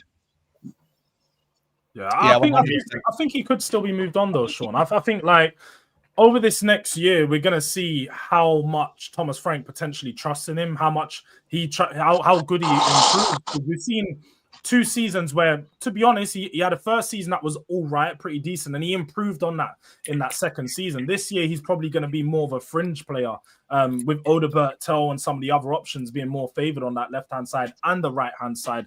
I could see him potentially being sold in the summer But more than anything, I just hope Ange stays long enough to say, do you know what, Forest, I want him, bring him back in and kick up the bus. Show him their way, man. Guys, I'm 10 minutes from home, so I'm going to shoot to get home to watch the game. All right, buddy. Appreciate it, James. Thanks Nice for coming talking. on, man. Nice talking to you all, guys. Nice to meet some of your new faces. Come on, the Spurs. What's your score prediction, James? Oh, he's gone. He was going to say he was going to be negative and say we were going to lose. We just chew him up in the chat there for it. That's why. Just quickly regarding the chat, guys, if you want to participate, I'm going to give away a free shirt, maybe 2 free shirts before the end of the live stream, and then more free shirts in the post-match analysis where we got loads of people coming on, hopefully as well. All you got to do is do what Gaz has just done, and Luke's done, and Rene's done. Just type in OK Jersey like that, and you are entering into a giveaway tool for me. And at the end of the live stream, we will give away. But you've got to be here. You've got to be here to make sure you get it. And you'll get whatever you want, name, shirt size, whatever, all that stuff free of charge sent to you wherever you are in the world. So get that stuff coming in. Boys, we've got 15 minutes until kickoff. I want to ask you, before we get to like the kind of the end game here, what we think about the score prediction is going to be. I still want to focus a little bit on Mathys Tel. I still don't feel like I'm satisfied here. Are we saying that Mathys Tel is a 9? Because I think of him as an inside forward. George, you mentioned like what the goals he scored in the under 21 game, right? Yeah. To me, he comes across like he's an inside forward. He's 2-footed. Yeah. You put him on that kind of on the apex of the box, right? You give him the ball in that kind of on the left or on the right in that scenario, and he's going to tuck it inside on his right or his left, and he's going to ping it top bins. That, to me, is where he needs to have the ball. Yeah. And I don't know if he gets that as a left winger in the 3, and I don't know if he gets that as an out-and-out 9 in the Thomas Frank system. Is it a horse for course, or is he a guy that's, that can figure it out anyway, wherever? Because I think he's got so much potential, but I just don't know. I think he might be better in the front 2. I genuinely think he could be better in a front 2 with a back 3 model. I'm not sure if he's an out-and-out 9. I don't see him as an out-and-out wide guy. Yeah, he'd definitely be better in a front 2, because then you'd have someone to play off and he could probably bounce off, maybe whether that's Solanke or another striker. I would consider him being more of an inside forward as well, but I think it depends how we look to play, because obviously with the players that we got, Xavi is more of an inside winger anyway. If he does play on the left, he usually drags himself inside, doesn't really hug the touchline. So you could sort of see him come inside, maybe Tel drifts off out to the wings and picks up some of that wide spaces, like I think Kolo Muani would as well. And I think he could sort of pick the balls up still in that area, like say on the edge of the box in that wide left-hand space. Or we could see if Sarr is in that 10, I think Sarr could make a lot of marauding runs, because we've seen his goal scoring pick up. He's another one who scored 2 goals on the international break with Senegal as well. So we could see Sarr make a lot of those runs into that 9 position with Tel pulling off and Porro playing those deeper balls. But it depends how Frank's going to use him. You do make a good point, like, because when he does play in the left, I don't think he's an actual winger. When he plays in a striker, I don't think he's a striker. But it depends how the roles on the other players around him are going to be used. Do you think now with Xavi coming in, George, that you could see them two kind of switching across throughout the game? Yeah, that's what I think we could see. I think Xavi could come inside and you see Tel go out on the left. Now, I don't think Xavi's going to be the focal point in the attack, but in a game where you've got a very settled game state where we're going to have a lot of the ball, and let's just say West Ham are packing out the edge of their box, you might need some of that width from Tel. Kind of like the way City play Foden in a false 9. You could always see him like that. Yeah, that's how I could see it being played, to be fair. Boys, and last question for you then before we round off. Well, we've got 2 penultimate questions. Well, one is obviously the score predictions. The other one is, if we win today, what's the reaction going to be? We'll be 9 points from 12, having played 2 home, 2 away, and everything's good going into the Champions League game. Does the positive momentum begin there? And also, secondly, like, what happens if we lose? I still want to know who is the fall guy. Who's going to be the villain? Because the pantomime villain that's been Daniel Levy for the last 25 years, he's no longer here. So And it's too early to be able to criticise Charlie and Vivian or whatever else. So is the attention going to pivot towards Thomas Frank? I'm sure the Ange-ophiles that that can't believe that he's now manager of Nottingham Forest, even though I'm delighted, fucking delighted to see it. The reality is that if we do lose today against West Ham, someone's going to have to be the fall guy. Who's it going to be? I'd even present like maybe Xavi Simons, someone like him, who they're going to have all this weight on their shoulders. Someone's going to have to be the pantomime villain, George, and I don't know who it's going to be, mate. Who do you think it is? It's a tough one because, like I say, I do think that Xavi Simons doesn't have an amazing game, and I mean, it probably has to be amazing because he's been hyped up by me, by you, by many of our Spurs fans, and I think rivals, especially Chelsea fans, are looking at this one like same way as we look at Eze. We're just waiting for it to fall apart. So he could be the fall guy. I think Frank will definitely be the main fall guy because he's come out and said that he's learned from this Bournemouth game, so we need to see a different sort of set up for this game, and ultimately it has to fall on the manager. That's how I look at it. We can look above board, we can look anywhere else, but we've had a transfer window that's been pretty decent. The manager now has a very good squad in front of him. He's had 2 weeks to work with the players that weren't on international break. It has to fall with Frank if we don't win. I know there's some stats going around there that he hasn't ever beaten Graham Potter, and that is a bit worrying. When you see all these little stats, you're like, Dr. Tottenham might show up today, but ultimately it's going to rest on Thomas Frank's shoulders for me. If we don't pull through today, even though it's a tough game, I think we have to win, man. Like this is the expectation at Spurs ultimately. The comments just said it. Tel could be a fall guy. I think another one Tel will be the fall guy, won't he? Yeah, Tel's already the pantomime villain, mate. Having missed that penalty in PSG, he's the fall guy for 100%. But the other fall guy, I think, for me, and again, it comes down to consistency, is Romero. Because Romero half the time doesn't fucking step up. And people just ignore it. He's the captain of our team now. He needs to lead. He needs to demonstrate that if we're behind 1-0 or it's 1-1, show your mentality, show why you're a winner, and drive that team forward. And for me, he's vocal enough to do it. Just bloody go and do it. And have a solid performance at the back. He had a great performance against City. Probably the best I've seen, and then put in a shocker against Bournemouth. Yeah. But look, we're going to look for a scapegoat no matter what. We're Spurs fans. We always do. You can't blame Frank this early. It has to fall on the players stepping up to his system. Yeah, I mean, but the system against Bournemouth was so bad, Blaine. It was so bad, mate. Like I within 3 minutes of sitting down in my seat, I had a few beers, but I turned around to the Jim. Jim sits right behind me at Tottenham. I turned around and I was like, "What are we doing? Why have we gone for a back four here with Pedro Porro getting absolutely isolated, with Romero worrying about their centre forward?" I was like, Pedro Porro is going to have a nightmare here. And within 2 minutes later, we're 1-0 down, and we never looked like we got back into it. There was no proactivity. There was nothing. I feel like there's a lot of people out there that want Thomas Frank. A lot of Ange, the people that loved Ange, that can't wait for Thomas Frank to screw up because Evangelicus. Yeah. No, look, he did come, as you said at the start of the show, he came out and he owned his mistake. He said, "I've watched back that game. I got it wrong. We need to do better together. We can push forward. I've learned from it." That is what I want to hear from my manager. 100%. Own your mistake. Move on. Blaine, I'm going to ask you a question. I've got to run. I'm busting for a wee before the game. I'll ask you a question. I'm going to run. I'm going to let George have the same question. How do you see the game going? How do you see it working out? Who's going to be the hero? Who's going to smash it for us? What's the score prediction? And tell me your sort of thought processes around whether we start strong and grow, or we sit back and then build into it and try and tire them out. Let me know your thoughts, mate. I can hear you because my toilet's just there, but I'll be back in 1 second. So for me, I think we're going to be high pressing from the very off. If you look at the midfield three that we've stuck with today, it's going to be front foot forward. It's going to be high press, high intensity, take an early lead, and then try and hit them on the counter to improve that lead. I'm going to go for 3-1 today as well. It's my prediction.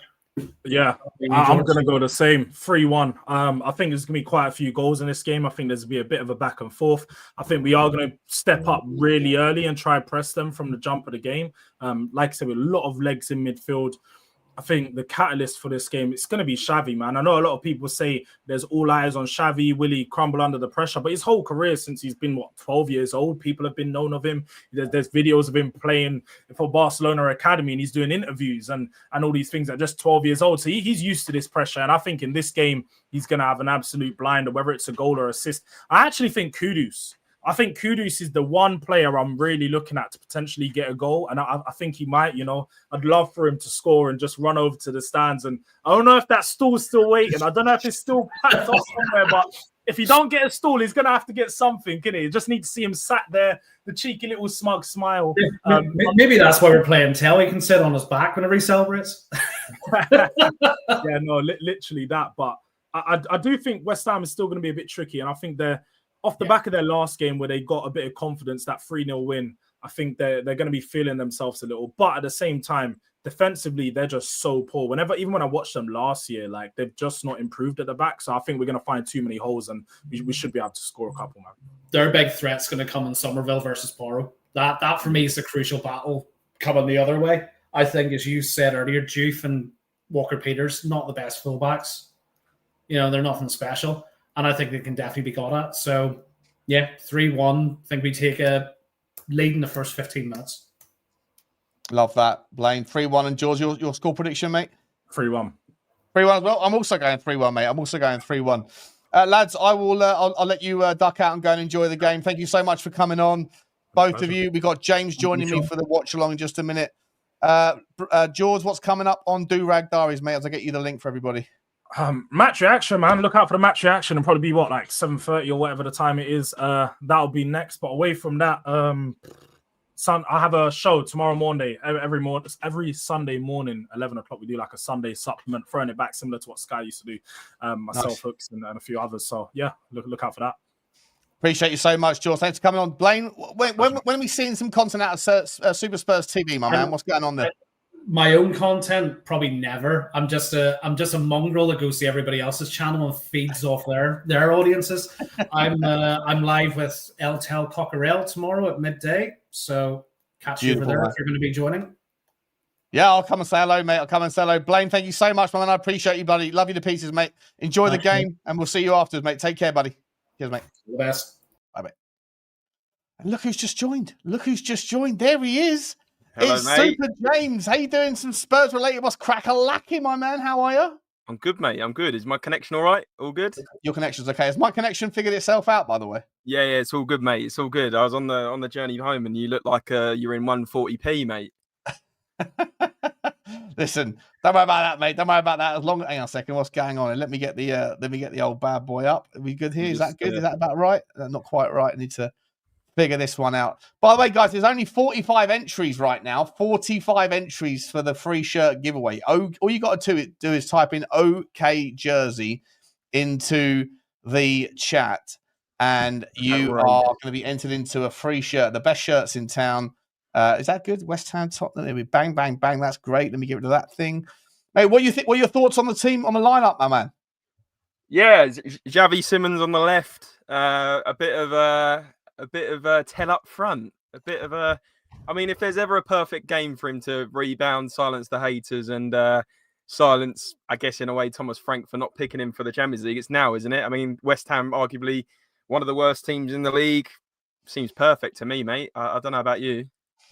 Yeah, I'm excited, mate. I'm excited. Mathys Tel starting alongside Xavi Simons. I think we're going to be fluid. I think we're going to be flamboyant. I think we're going to absolutely tear them a new one, if I'm entirely honest. But, however, mate, you have to be honest. We haven't beaten them for a while, have we? Let's be entirely honest, mate. 2019, Jose Mourinho's first game, I believe. Pretty incredible. We've had 3 managers since then, I think. Pretty. Mate, are you? What were you saying about West Ham's team? Like, they're like, it's a lot of old players, aren't they? I mean, their average age is about 28 years old. Fernandez is doing okay. Somerville's pretty young and got spice to him, but they're going to be tiring out surely in the second half, right? 100%, mate. I'm just looking at their lineup now on the stream. I hope we're in sync. We'll have to sort that in a minute, but yeah, Walker-Peters, Mavropanos, Kilman, and Juve. I know Juve's quite good, so Kudus will have his work cut out. Souček and Ward-Prowse is a bit of a boat in midfield, isn't it? There's not much legs there, let's be honest. Fernandes, Paqueta, Somerville. You know what? Somerville's a good player. He's gone a bit quiet recently, hasn't he? I think maybe he's had an injury. And then Bowen up front is always a threat, let's be honest. Bowen is probably their best player as well as Paqueta. So let's not underestimate the fact that they'll probably get a few chances. But at the back, I think Walker-Peters, we can do something that side with Simmons up against him. And I think their centre-backs aren't anything special, mate. So I think in terms of legs and in terms of pace in the team, I think we've got them hands down. We've seen how much we run in the first few games. Maybe the Bournemouth game wasn't great, but against PSG and Man City, I mean, we had the better of those teams in terms of work rate, I believe. Yes, PSG outclassed us a little bit at the end, but I think Berghvall and Palhinha in the midfield is strong enough. And I think that's quite a positive change because Bentancur and Palhinha clearly didn't work against Bournemouth. So I'm quite happy with that lineup. And I think Sarr at the 10 again, he's going to cause problems, mate. He's in goal scoring form, isn't he? Two in the international break again. How many has Sarr scored now since the start of pre-season?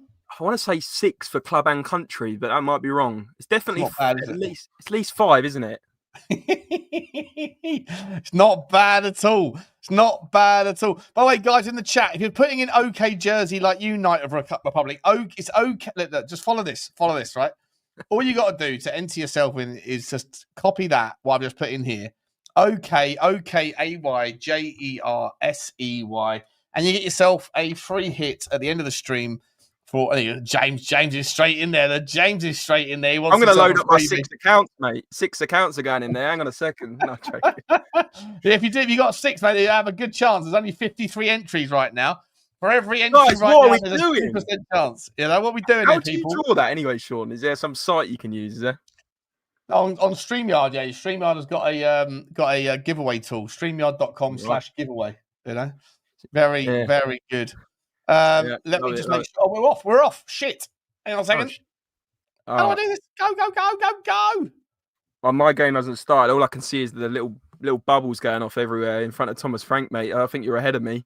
Hang on, reset. Can you fast forward it?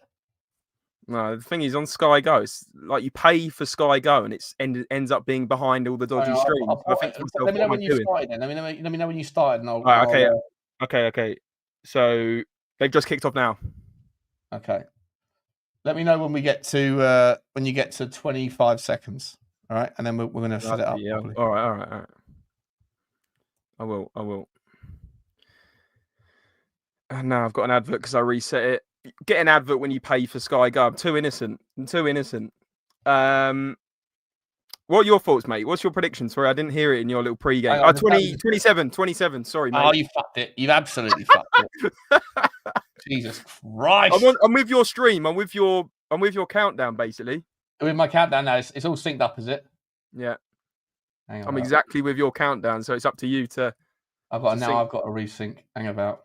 What are we doing here? What a watch along we got here, ladies and gents. Absolutely class. So I'm on 1 minute 18, but I'm going to sync it up. That's the most up to date you've got is 55 seconds, yeah? 59, 1 minute. Hang on. Probably get it ruined anyway, no doubt. I'm on Do Not Disturb and all sorts. Do not disturb. Oh, you got to load more entries now, Sean. Look at that. Loves it. So you're on 121.22, yeah? Yep, correct. Okay, hang on. I've also got the commentary off in case I get you bagged, mate. All right. We're up to speed. There you go, guys. Sync up with that, please, if you can. Yeah, or spoil it in the chat. It's up to you. Whatever you want to do. I need to open a window, man. Hang on. Fuck. Wait a minute.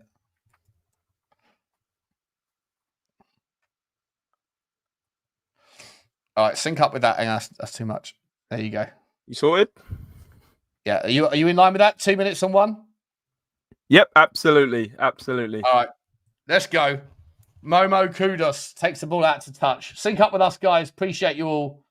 And we are off and running. Come on now, Tottenham. What are we doing here? In terms of my thoughts, mate, I'm excited, but I think that Mathys Tel is not a 9, nor is he a left winger. I think he's an inside forward, so he's going to work better in like front twos rather than in a different system necessarily. But by the way, guys, I got some super chats I never got around to doing. Let me get the super chats up. I completely forgot about them. Big up to you, Kin. He says, Sean, how long do OK jerseys take to arrive? I don't know, maybe 10 days, 12 days, 2 weeks, something like that.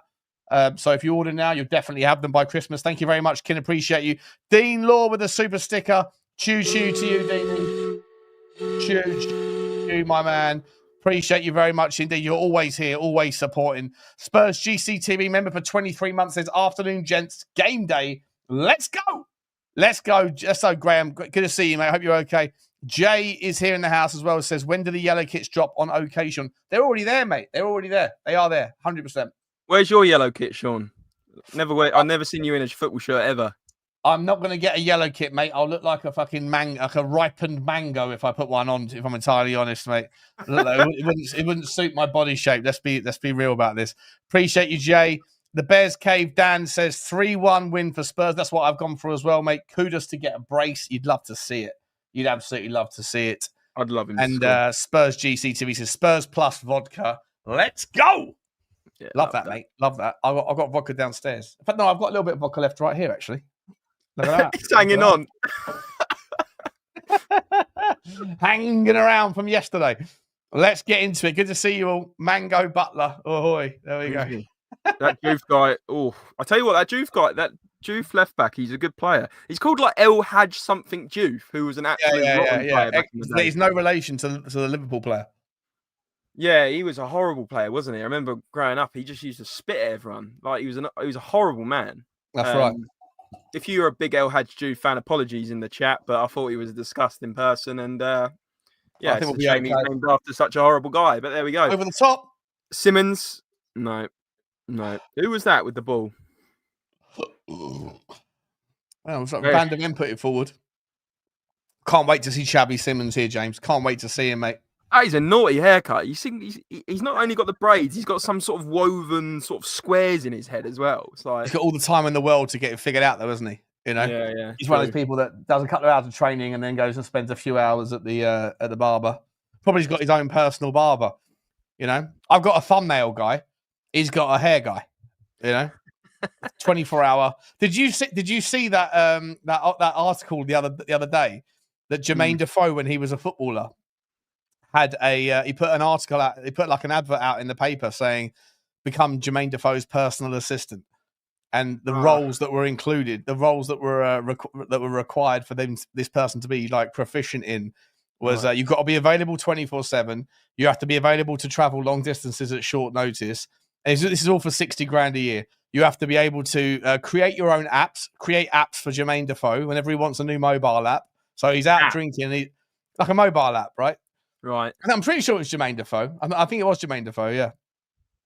I remember he used to, I know this isn't like Jermaine Defoe talk show, but I remember he used to date some supermodel, and then she wanted like 5 ovens or something really stupid. And it was like, she was basically his personal butler as well as being his missus. It was a bit, it was a bit dodgy, yeah. I love Jermaine Defoe once in a restaurant called Il Bordello's in Wapping, and he had all his mates around him. It was hard work. Here's West Ham with the cross. Jiff cross comes in. Oh, it's a dangerous cross. Ooh. Oh, it's not far away. Ooh. Who was that? Who was that with the header away? Van der Ven. West Ham are looking strong. Come on, Tottenham, get your shape back. Get your shape back, people. This Juve guy is causing us problems, mate. I'm telling you. He's good going forward, but I think he's more like he's like a Pedro Porro kind of. Well, he's not a Pedro Porro, but I look at him. He's tearing us a new one here. I told you. He's going to be a problem. I think you're a second ahead, but it's all good. It's all good. Am I a second ahead? I think so. It doesn't matter. I'm a second behind on the clock. The clock is a second ahead of what I'm watching. The clock is 2 seconds ahead of me. Oh, okay. I'll press pause for a second then. There you go. Got Bowen in my shot now. Yeah, same. Sweet. Vicario just scares the living daylights out of me when he's doing that passing across his goal, like literally Let's passing go. across his goal sometimes. Great ball. Oh, what a ball that is. Go on, Jed. First touch, Jedley. Oh. That's not a handball. Giving a handball. Come on now. Unbelievable. What are we doing here? God, look at the old What bill. are we doing here? Look at the old bill between Spurs and West Ham. There's about three rows. Ridiculous.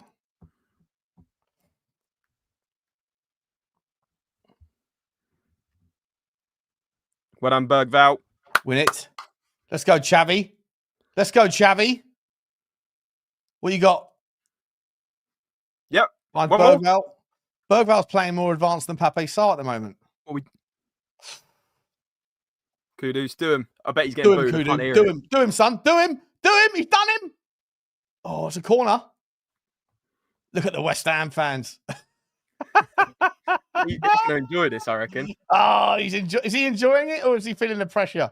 Nah, he's enjoying it. He's enjoying it. Come on now. What are we doing here?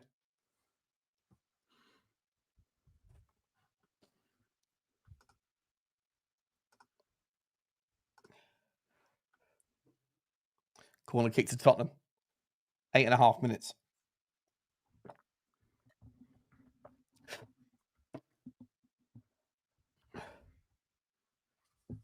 Cross Good comes ball. in. Not a bad one. Oof. Mavropanos away. No, what's his name? Mavropanos. No. Yeah, Mavropanos. Vicario just scared. Honestly, every time he's got the ball, does he not scare you? Yeah, it terrifies me, mate. He's like the monkey under my bed. That's for a different conversation. Probably get that one checked out, mate. Let's go. Let's go, Momo. Brendan! Oh, he's done it. Put it in! That post. Oh. Oh. Mathys Tel ducks. Offside anyway. Keep your chin up, Tel. Kudus looking a threat though. Woo-hoo! Yeah, Against could West Diouf's terrifying going forward, James, but he's shambolic at the back. Yeah, he got rinsed then. Do you see the little left-right? Poosh, see you later. Yeah, he's like the opposite of Emerson Royale. Won 6 of 21 Premier League games as West Ham head coach. Lost 10, drawn 5. Yeah, good effort, mate. You don't rate Graham Potter, do you? I don't think anyone does. If you rate Graham Potter... No, I do rate Graham Potter. I did rate Graham Potter. I did. Brighton. When he was at Brighton. And I thought, you know, he's a good guy to, like, he gets the best out of young players and that. But I'll tell you what, it makes you, when you see how bad he's been, but this was the question I had regarding Thomas Frank. Right, like if Thomas Frank is so good and he's credited with developing so many great players at Brentford, well, Brentford have got a very similar model to Brighton in regards like talent ID. But you look at the players the managers that have left Brighton with good reputations because of something that happened at Brighton, and they move on and Potter's one of them. I'll pause on this for a second. Good boy, Spence. Let's go, Berghvall. 1-2. Berghvall, a bit behind him, Berghvall. Let's read the game. So, like, if people are saying, and I'm not. By the way, I'm not hating on Thomas Frank here, but this is before I had this conversation before Thomas Frank came to Tottenham. I was like, well, look, if he's like so good, and people are crediting his talent because of what was developed from the players that came through Brentford. Well, then, if you don't have anywhere else to look at Brentford to gauge that because he was there for so long, you can look at Brighton, who were a similar model, and look at Graham Potter and go, well, Graham Potter was, you know, very, very highly regarded when he left Brighton. But then he went to Chelsea and did fuck all. And he went to West Ham and he's done fuck all. So was it really Graham Potter that was responsible for Cucurella? Was it for Caicedo, for all these players? Or was it just the fact that these Brighton players that came through the model, that it was because they were always destined to be very good players? And you can't really like look at other Brentford managers because there aren't any, but you can look at another club that has the similar sort of model and say, well, look how shit Potter's been everywhere else he's gone since Brighton, and therefore was a lot of the credit that was given to Potter for his Brighton model really because of the system and the way that they can identify players? And if so, then could you not have the same challenge about Thomas Frank? I don't know. So from what you've just said there, that would imply that you think it's Brighton, not Graham Potter, and therefore you'd think he wasn't a great manager. No? Yeah, well, exactly. Well, no, I'm just saying the argument I was presenting, this was before we got Thomas Frank. Everyone was telling me Thomas Frank's this amazing manager, and I'm like, well, based on what? Well, based on his ability to develop players. Okay, but Brentford have a similar scouting model. So maybe the players that, if Graham Potter turn out to be shit elsewhere, then maybe Thomas Frank might as well. But either way, I'm still happy we've got Thomas Frank. I like him. And I don't want to sort of poo-poo on Thomas Frank, but I'm just saying that there's an argument to say that if Graham Potter... What's that? Poo-poo or choo-choo? Poo-poo to you. Choo-choo, Thomas the Frank engine. Choo-choo, exactly. Yeah, I don't know. Well, time will tell, right? Time will tell. Let's win the ball back there, Pedro. Come on now. Oh, Palhinha, well done. Well done, pal. Oh, what ball? Ref! Yep. Right, your next one's yellow for you. Who's that? Is that's his third one, isn't it? Mavropanos? Yeah, exactly. 100%. Go on, Jed. There's a red card today, mate. You reckon there's a red? Yeah. Got a coin on it, or? No, every time I try to add money to my betting account, it says I can't do it. So I don't know what's going on there. Oh, really? Yeah. It's probably for the best, to be honest, mate. I was going to say. I'm not losing money anyway, so it's probably whoever it is that's saying no is probably doing it with my best interest at heart. Here's West Ham. Jared Bowen. Oh, it's a good ball. Chance! Oh, he's wide! Oh my God! How have we let him have that much time, though, Sean? How has he got that much time to swivel and take the most p-roller shot with his left foot ever? How has he got time to do that? They've walked through us there. Sorry, I can't talk. Who's at fault here? Hang on. Berghvall doesn't track Paqueta. Doesn't track Fernandez. Sorry. Porro. What is that defending? That's a bit weak. That is from Porro. I can't lie. I'm blaming Berghvall for not tracking Fernandez, to be honest. Yeah, but why is Porro keep crouching, putting his leg in the way? There was clearly a space on the right hand side of the goal there for a shot. Xavi, go on, Xavi, shoot! What's he doing? He left the ball behind him. Oh my God, that was shocking. Oh no, what are they doing? That's a good ball. They're in. Sean, I'll be 30 seconds. I'm going to get my headphones so I can listen to the crap. Yeah, no worries, mate. One sec. Tell you what, it's not an easy start. Let's go, Jedley. Let's go, Jedley King. Let's go, Jedley.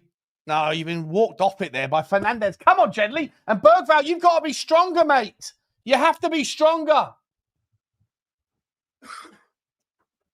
Not good enough. Oh, he's just walked inside you, Palhinha. Fucking hell. What up, Micky van der Ven? He's tired of listening to you, Sean. Sounds like my dog Bugsy. Sounds like my dog Bugsy, yeah. He's tired of listening to me. West Ham have started brighter, to be entirely honest. Let's be entirely honest. West Ham have started brighter. Smash the like button, guys. If you don't mind, hit the subscribe if you haven't already. But do hit the like button. It's free to do. Just hit the drum the thumb. Drum the thumb. What are we doing here? Right. Got the radio in one ear. Well, not the radio. Juff ball in again. It's a dangerous ball. That fucking Juff. Oh, my God. Oh. He does whip a good ball in. He's good on the whip. Good ball, Xavi. Let's go. Let's go. Drive the space. Come on, Papa. You got to move it forward, Sarr. That's it. We're just letting them all walk back into their fucking formation. Jesus Christ. One of my mates, Joe McBride's asking you, what camera do you use, Sean? Osmo Pocket 3, I think it's called. Hello, Joseph McBride. Hello, Joseph.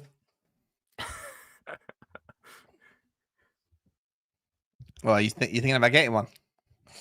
I don't know. He's one of my mates. He's a journalist in America, so I don't know. Maybe he's thinking of doing little filming sessions. I don't know. The Osmo 3 is very good. I like it a lot. Let's go. Kudos gets the ball. Pass back. Pape Sarr. You're passing it backwards, Pape. You're passing it backwards, Daddy. Come on now. What are we doing here? Spurs haven't got a clue, says Gary. Yeah, it is good. It is good quality, mate. I like it. I like it a lot. It's also brilliant for like when I walk with my dog. Xavi Simons! Oh, chance! Corner kick. You're doing my head in. You're 2 seconds ahead of me. I'm going to reset. I can't be too set. Your stream is you've something's happened, mate. I set Chill, myself. chill. I'll be all right. It's all right. It's all right.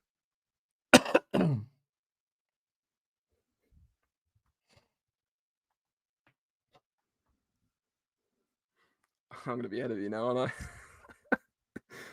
What's that? I'm on 17:47. Yeah, we're on the same. Come on, corner. Let's go, Xavi. Is that Mohamed Kudus? Who is that? Who's that? Is that Fernandez? He's a nightmare, isn't he? He'll get a player. Let's go, Moo. Look at Xavi Simons on the edge of the box. Look at him waiting. He's got all that space. Yeah! Yeah! Romero! Yes! Oh, it's disallowed, Sean. It's disallowed. Nah, fuck that, bro. What are we doing? Fuck that. We're doing that on the VAR shit. We're doing some VAR now. What's going on here? What the fuck's that disallowed for? Hey? What are we doing? What's Romero done? No way. No, his Walker own player Peters. pushed him. His No own way. pushed No him. way. Fuck No that. way. If No way. that's a joke. His own No player way. pushed him. Bullshit. No way. No way. Don't That you rule is soft as hell. Even Alan Smith saying that's soft, and he's a gooner. Van der Ven's all over. He's all over Van der Ven. No. Oh, fuck off. Oh, That's an absolute disgrace. Pathetic. That is an absolute disgrace. Oh, I'm so You bored of these absolute refs, prick. man.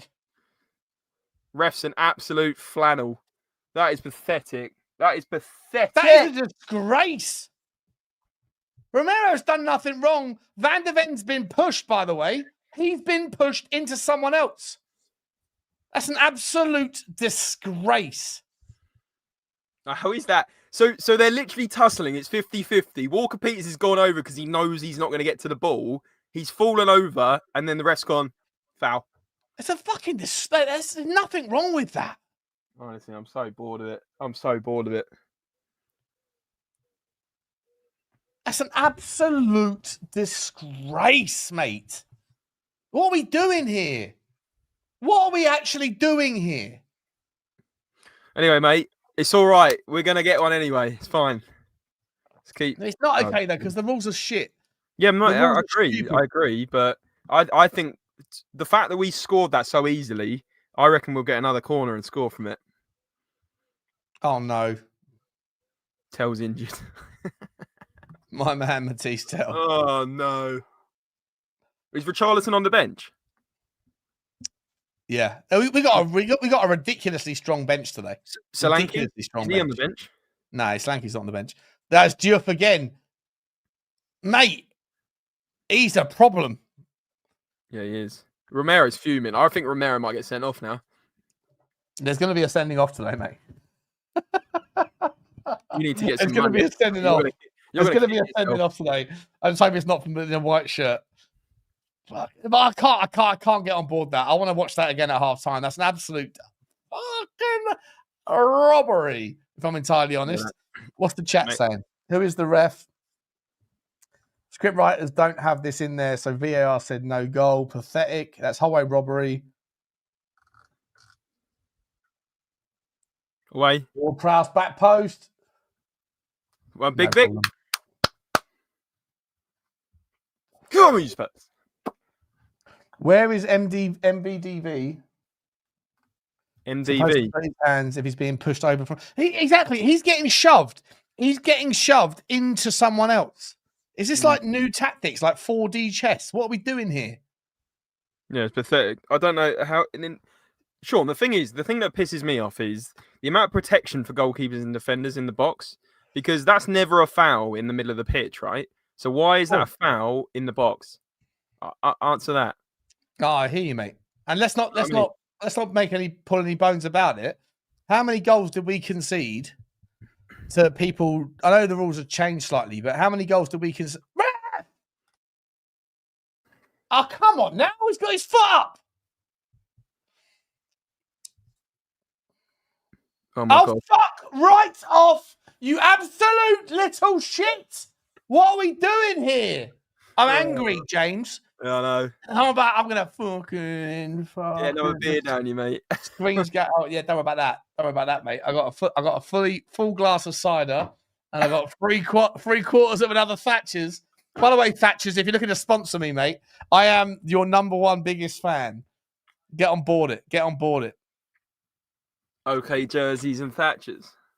Thatchers.com. Yeah. By the way, guys, yeah, smash this into the chat if you want to participate. If you're new here, OK jersey. All you got to do is put that into the chat like that, just the way I've done it there. And Matthew Breaker's put, James is happy, you're angry. I'm just laughing because I'm like, it's just inevitable at this point. Like, it's a joke, mate. Micky van der Ven didn't do anything wrong there, mate. He was pushed from behind. When you're pushed from behind, your hands naturally come out. It's like, what are we doing here? What are we doing? It's a fucking disgrace. Get that Juff guy off the pitch. Smash him. Look at the speed on the guy. Porro's just got absolutely rinsed again. Porro's just got rinsed again, Sean. What are we doing? What are we doing? What are we doing? Away. Walker Peters. Rid of it. Well done, Pedro. Mate, Did you see that West Ham player? Just like Usain Bolt over there. You've seen the pace on the geezer. I told you at the start of the game he's good. By the way, he's good going forward. He's terrible defensively. Sure, but hang on, Walker Peters. Well done, Xavi. Well done, Xavi. He's not really got in the game there, has he? Not really. Yeah. What are these West Ham fans doing? Look at them. Uh-oh. Tel's down. Nah, he got hit in the bollocks. He got hit in the bollocks, I think. No, mate, he's holding his groin. I think he's got a groin injury.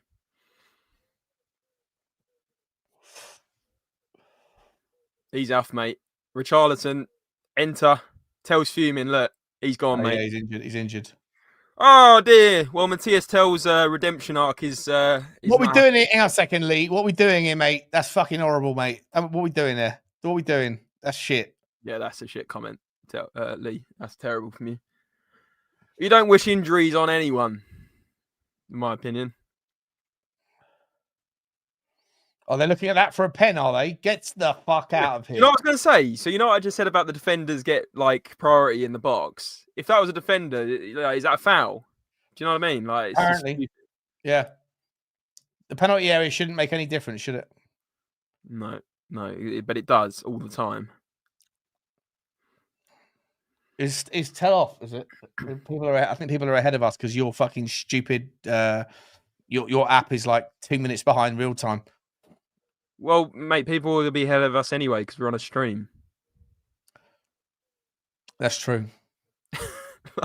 People are obviously watching on cable or whatever, you know, satellite, whatever you want to call it. Yeah. I think we're about 1 minute and 15 behind. Really, that much? Yeah. Mathys Tel's still on the pitch, though. It was 1.5 minutes ago. People were saying Mathys Tel is off. Is he off? Let's go, Richie. Is he off? Is he off? He's not off yet. No, people are chat lying to us. Chat waffling. Waffle chat. Waffle chat. Waffle talk show. Let's have a look. I can tell you exactly how many minutes. Waffle show. So the game's actually on 26:54, and we're on 26 with 30 seconds behind, Sean. What, are you watching that on your TV? No, I just got up my flash scores on my other phone, and that shows like the live minute, like the live second. Actually, Chat's wrong. Mathys Tel's good. What's going on? Why does everyone hate on Mathys Tel? Fuck, like, give him a chance. Ref! Hang on. Let's go. Travella, what are we doing there? What is that, Ledley? He thinks he's Cafu suddenly. Oh, dear. Any bugle, Sean? What's that mean? Any cocaine? No. Not today. Not today. Let's go, Micky. Let's go, Micky. What are we doing here? Come on, Tottenham. We need to get a stranglehold now. We're getting beaten up here a little bit. That's it, Jedley.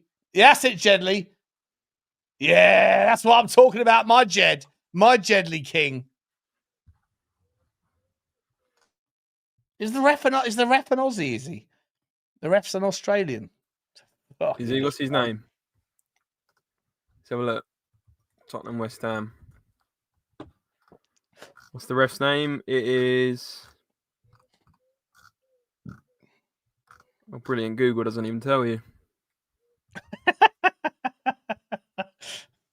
Oh, Jared Gillett, mate. What's his name? Jared Gillett. Jared, yeah. Proper Aussie name, that is. He's a bogan as well. You know? Gold Coast, Australia. Muppet. I've just had like 4,000 messages flying through my phone. What's going on? Oh, don't look. Don't give it away. Don't give it away. I've hidden the chat. Sort of. No, I'm not saying that they're ahead and they know what's going on. I'm just saying my phone literally just updated and suddenly 10,000 various notifications came That's through. your Apple Pay with your 40 deposits to the bookies you tried earlier. It's got 400 quid just come out of your account, mate. Oh, there we go. Let's go, Chavy. There's no one there. Where's the... Oh, come on now. He's done a blind pass. He's having a stinker, isn't he? Berghvall's having a stinker, by the way. Berghvall's all over the place. Xavi Simons not settled in yet. Javi Simmons shouldn't be on the left. I've told he's better in the 10. He's better in the 10, yeah. Give him the 10 roll. The Aussie ref was That's a foul in throw, charge. by the way. That's the foul throw if I've ever seen one in my entire life. Where's that, Jared? You prick. I don't like that fact that Joe's put in the chat. This Aussie ref was in charge when Spurs lost to Colchester in the League Cup. There's a guy who's always on Irish Hotspur called Dark Sun G. Yeah. He comes up, you know, Dark Sun G. Yeah, Great guy. He's always got random referee statistics. Let's go, Jedley. Let's go. Go on, Jedley. Do him, Jedders. Do him. Go back across. Javi. Shoot. What a move. Back post. Oh! What are we doing? It's nice football, though. Hey. What are we doing? Let's go. What, you're happy with that? It's good play. But I don't mind. I like the fact that Xavi Simons there. He finds the right pass. Pedro Porro fucked it. Berghvall's offside. I mean, it was nice little move there from Jedley, Berghvall, and Xavi Simons. It wasn't the best pullback, but reasons. Jack Berghvall. Not focused on that, Sean. He is busy trying to win the game for the spams. Yeah, 100%. Rogue stats, mate. That's why I'm here. Appreciate you, Joseph. Appreciate you. I feel like I've met Joseph before, mate, on one of your channels. I feel like I've been on your channel before with Joseph. Is that right? Yeah. He used to be my co-host like 3 or 4 years ago. Before we then got Jack, and then we obviously got Frank. It's like I'm like the Brighton of scouting good co-hosts. You know what I mean? Well, you bring them through. You got a succession plan. Yeah, exactly. Yeah. But no. Did you get your Instagram recovered? Nope. Still battling, mate. Still battling. And Meta. You lost your Instagram entirely because of some other donut putting something into your. I don't. We still don't know the reason, mate. But we've appealed it, and Meta are so slow. But the thing is, there's been a mass appeal. There's been a mass amount of accounts taken down at once, and we think it's because they've implemented some bullshit AI that's just taking a load of accounts down. Yeah. So we might be waiting months for a decision, but yeah, not holding my breath, mate. To be honest, good play. Simmons. Come on, Xavi. Let's go, Jedley. Corner. Here we go. Corner. Come on. Walker Peters is battling well. Mate, I'm fucking sorry to hear that, man. Like, how many years of your life you put into your Instagram? That's crazy. Fucking 5, 6. Yeah, it sucks, man. I'm so sorry to hear that, buddy. So sorry to hear that. Happens, mate. Happens. It shouldn't in happen. my market, when I was a marketing agency owner, I had a Skips website, Skip Hire, right? I'll tell you after this play. But basically when I got hacked, they put malware on the website and it destroyed the rankings. Let's go, Chavi, go and put it in, whip it in, good poke. Ooh, and yeah, those motherfuckers that hacked me. Spence's having a shocker, Sean. Spence's having a shocker. Yeah, go on. That's gone out. Ref. That's out. That's out. Yeah, so like I built that website up for like 3 years, doing SEO on it, and it ranked number 1 for any time someone was across the UK, right? Someone in Scotland, someone in Wales, someone anywhere in England was looking for a skip hire for building works or whatever.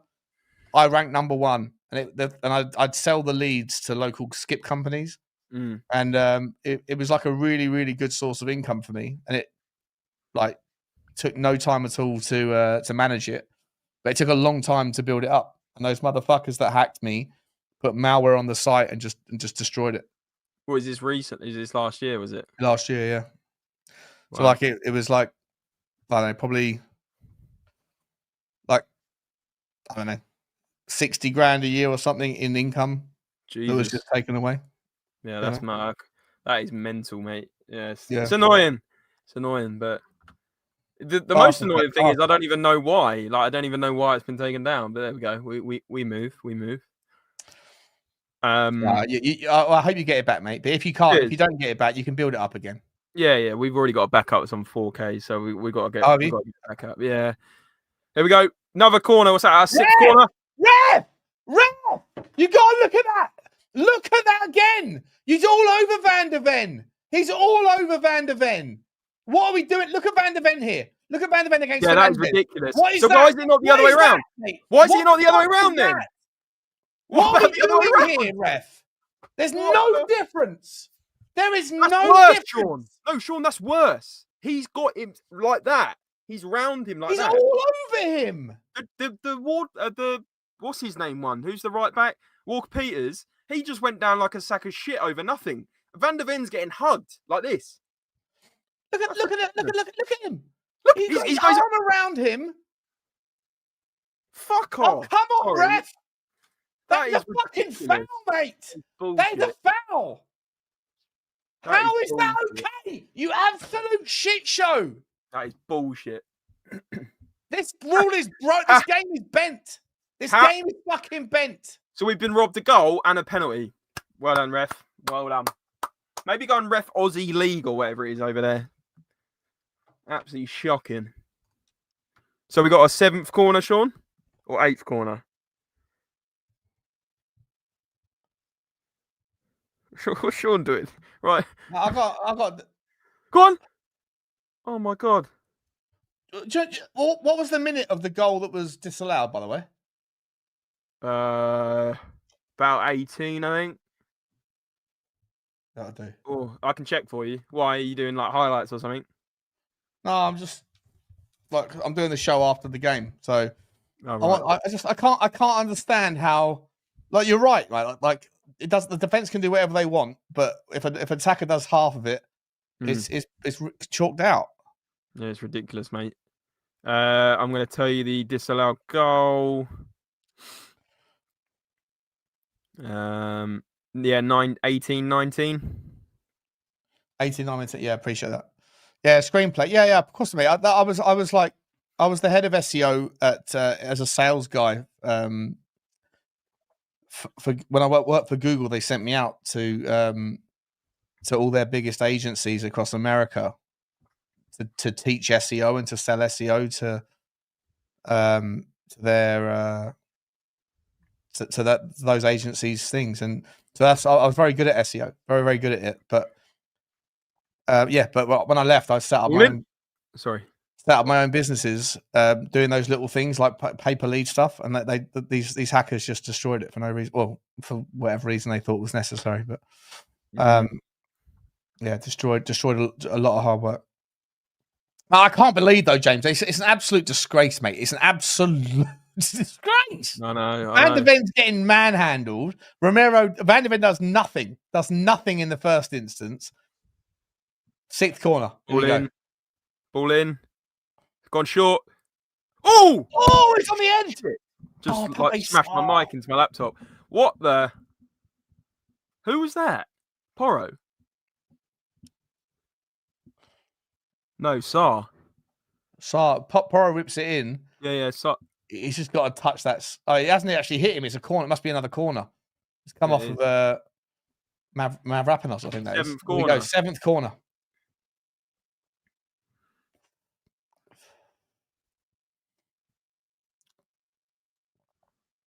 Nah, why is he going so close to the keeper? Go on, Berghvall. Nah, be stronger there. No, fuck off! What are we doing here?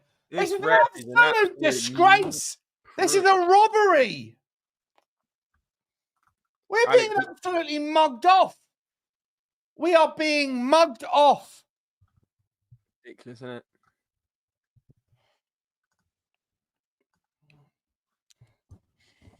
Oh, I can't handle this. Mate. We're getting robbed here. We should have had a goal and a penalty. Quite easily. Everyone's saying we're 1 minute ahead. Oh, We're definitely a minute behind. I think we're going to be at least 30, 40 seconds behind being online. Oh, fucking joke. Let's go, Xavi. I don't like Simmons on the left, mate. I know it's only 30 minutes, 38 minutes, but I think he seems a bit lost there. He doesn't seem like a left winger. I know he's played there lots. I know he's played there a lot for Leipzig. But you see what I mean? Like, I don't know. Tel didn't go off, did he? No. Why did everyone keep saying he's not going off? Mate. He's not going off until he absolutely has to. I'm guessing he's not great though.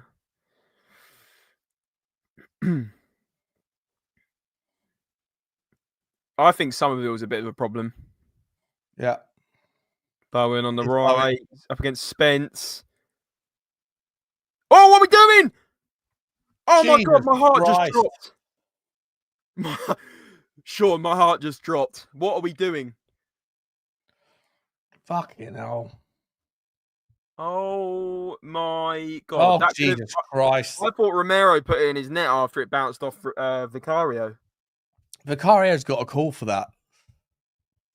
He's got to be more dominant. He's dominant after the event, but he's not dominant in the moment. Win that. Get it down, Jedley. Well done. Here's Xavi. Let's go, Xavi Simmons. Let's go, Simmons. Oh, look at him go. Driving forward. Yeah, nice. Come on. He's getting booed to fuck. Go on, Berghvall. Who's in there? Oh. Need a Richie in the box, to be honest. I know. This game is screaming out for a Richie, isn't it? With his height. Yeah. Well, not his height, but his aerial threat. Oh. Kudos. Do you know what's funny is he's getting booed, but it's not even that loud because they've only filled about 75% of their seats. Shot! Oh! No, I agree, mate. I agree. Yeah, it's half-assed booed. It went to general sale, this game. How embarrassing. I think our game's gone to general sale on Tuesday, by the way. Oh, was it? Oh, right. Yeah. Shut up then. I've had people reach out to me, by the way. If anyone wants a ticket, if anyone's looking for, I've got 4 tickets to sale for in the north stand for Villarreal on Tuesday night. If anyone wants one, they're 1, 2, 3, 4 all in a row, 1 seat behind each other. They're not together, but they're like row 11, row 12, row 13, 14, whatever on the north stand, and they're all in the same row. Why have you got 4 tickets to sell? It's not for me. It's some guy I know. He's not going. Spurs tout show. Yeah. Well, yeah. Basically. Go on. Oh. Simons back in. Kudus. Love that whip. Shoot. Oh, he's so good. Ah! How's it not gone in? Shoot! Fucking, how did that not go in, Sean? Far out. Let's go. Come on now. One before half time. Oh, it's lovely. Put it in, Jed. Nah. Oh yeah, that is a good point. Joe said that they're charging £70 for against Villarreal. The prices are a joke. How much are the tickets you're selling, Sean? Yeah, about 70 quid, I think. It's 69 so steep. quid, 48 quid or Think something. about it. So most season ticket holders. Sorry, I know this isn't about the game. Most season ticket holders pay about 1,500 a year, I think, right? Yeah. 1,500. So for 4 more home games in the Champions League, to have to fork out another 300 quid in this time and this day and age is a bit of a joke, to be honest. 4 games, but 300 quid. Most of the time, my argument's always been, well, look, if the stadium's a sellout, then they're priced correctly. But it's not a sellout. It's not a sellout for that game, so the pricing is obviously, difficult right now. 50 quid would be fair. 50 quid, I reckon, should be the max price. If you had Bayern Munich or Real Madrid or something, you can understand it. Villarreal, mate, they're like Villarreal, La Liga. I mean, Villarreal's not exactly. They're not a bad team, to be honest. They're doing very well. I agree. In La Liga, but I think the only game you should be charging 70-something quid for is Barca Real or like would you call if Villarreal were in La Liga? Would you call it a Category A? You wouldn't, would you? If Villarreal were in La Liga, sorry, if they were in the Premier League, you wouldn't call it a Category A game. No, if Villarreal, that squad would be a Premier League team, that you'd call it Category B. You call it Category Brighton. Yeah, well, but Category B teams are still costing 70 quid. So I don't know, mate. Like it's a much like the club will learn, right? The club don't really give a shit about the individual. They care about whether the stadium's full or not, and the stadium won't be full for that game. So it's a shame, mate. I'm going on Tuesday. Are you? Yeah, of course. Yeah. Oh, do you want to meet and not meet again? I will meet you, mate. I will meet you. But I'm driving. So the last few times I've been to the game, I've got the train up and got absolutely smashed out of my skull. Sounds good, mate. And I forget all best intentions. But I'm driving. You had some great content last time, let's be honest, with the Richalison thing. That's probably the funniest thing I think I've seen on your channel. I was so drunk when that happened. Richie, how many goals are you going to score? I don't know. Leave me alone. Basically, is what you said. Yeah. Funniest part about that whole video was the kids that wanted that they didn't even want to be interviewed, but their dad like, please, mate, come on, give my kids a chance. I was like, oh, all right then. Then they all ran off. And they fucked off. That is funny. Unbelievable. Well, so you're going to drive, so you're not going to drink. I'll have one beer or whatever, but yeah, basically. All right. I'll make sure I buy you a Coke then, mate. What are you doing? Xavi, come on now. Oh dear. Last time, almost. Not good, Sean. You'll change your mind on Monday, and you'll come up, and you'll get the train up, and then you'll get an Uber back and lose your phone again. Yeah, possibly. No, do you know what it is? It's I don't mind that. Like not drive, not. Oh, that's it. I've got a half day on Tuesday, so I'm going to be out there from about 3 o'clock. So if you fancy it, yeah, I'll get up there early. We'll do some content. Okay, I'll get up there. Yeah. I'll get up there really fucking early. Perfect. Sounds good. We'll see if we can get the players to a little Spurs talk show interview. No, nice. That would be good. Yeah, perfect. Sounds good. Okay, I'll get up there really early. 5 and drive. Do you know there's a bar? There's a bar on next door to down the road from Chick King. Chick King, what a place! And they got this it looks like a tiny bar. It looks like a tiny bar, but in the back it opens up into this big massive room. Where's they that? They always play crazy music. Oh, this guy Jeff's having all sorts of fucking fun here. He's skillful, isn't he? All sorts of fun against. Oh, well done, Pedro. Well done, Pedro. Are you talking about number 7? What's number 7? Are you talking about a pub or not? Yeah, I'm talking about a pub. As you turn out of... Hang on, one second. We'll do this at half time. Yeah, go on, Chabby. Go on, son. Go on, Let's go, Jedley. Someone's got to be there. Ref! Yellow card him. That's twice. Yellow card.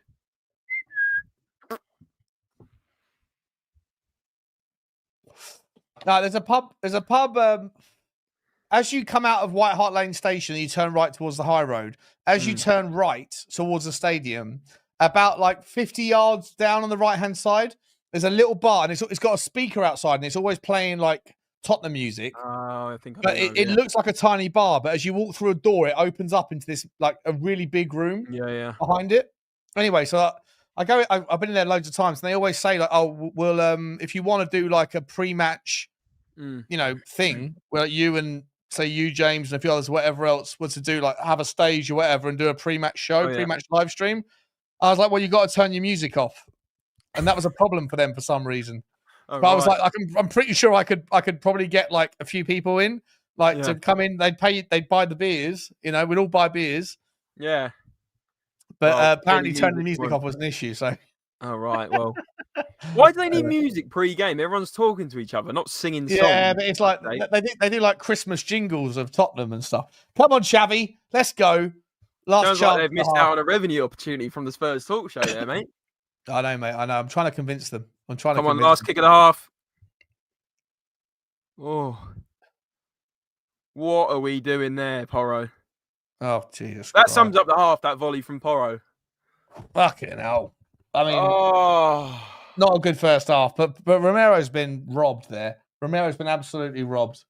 Well, it's technically 1.5-0 because we got a goal incorrectly disallowed and should have had a penalty, which could have been a goal. So I'd say it's 1.5-0, to be honest. Spence is still down, someone said. No way. No way. No, he's not. He's going off. Unimpressed, though. Unimpressed. Yeah, this game has got 0-0 written all over it, or 1-0, to be honest. I'll take a 1-0, mate, if we win. I feel like they're the ones that are going to score. No, we're going to be all right. We're going to be all right, mate. We're going to be all right. Today's game. Let's get the stats up. Sponsored by Specsavers. Let's get the stats up on that game.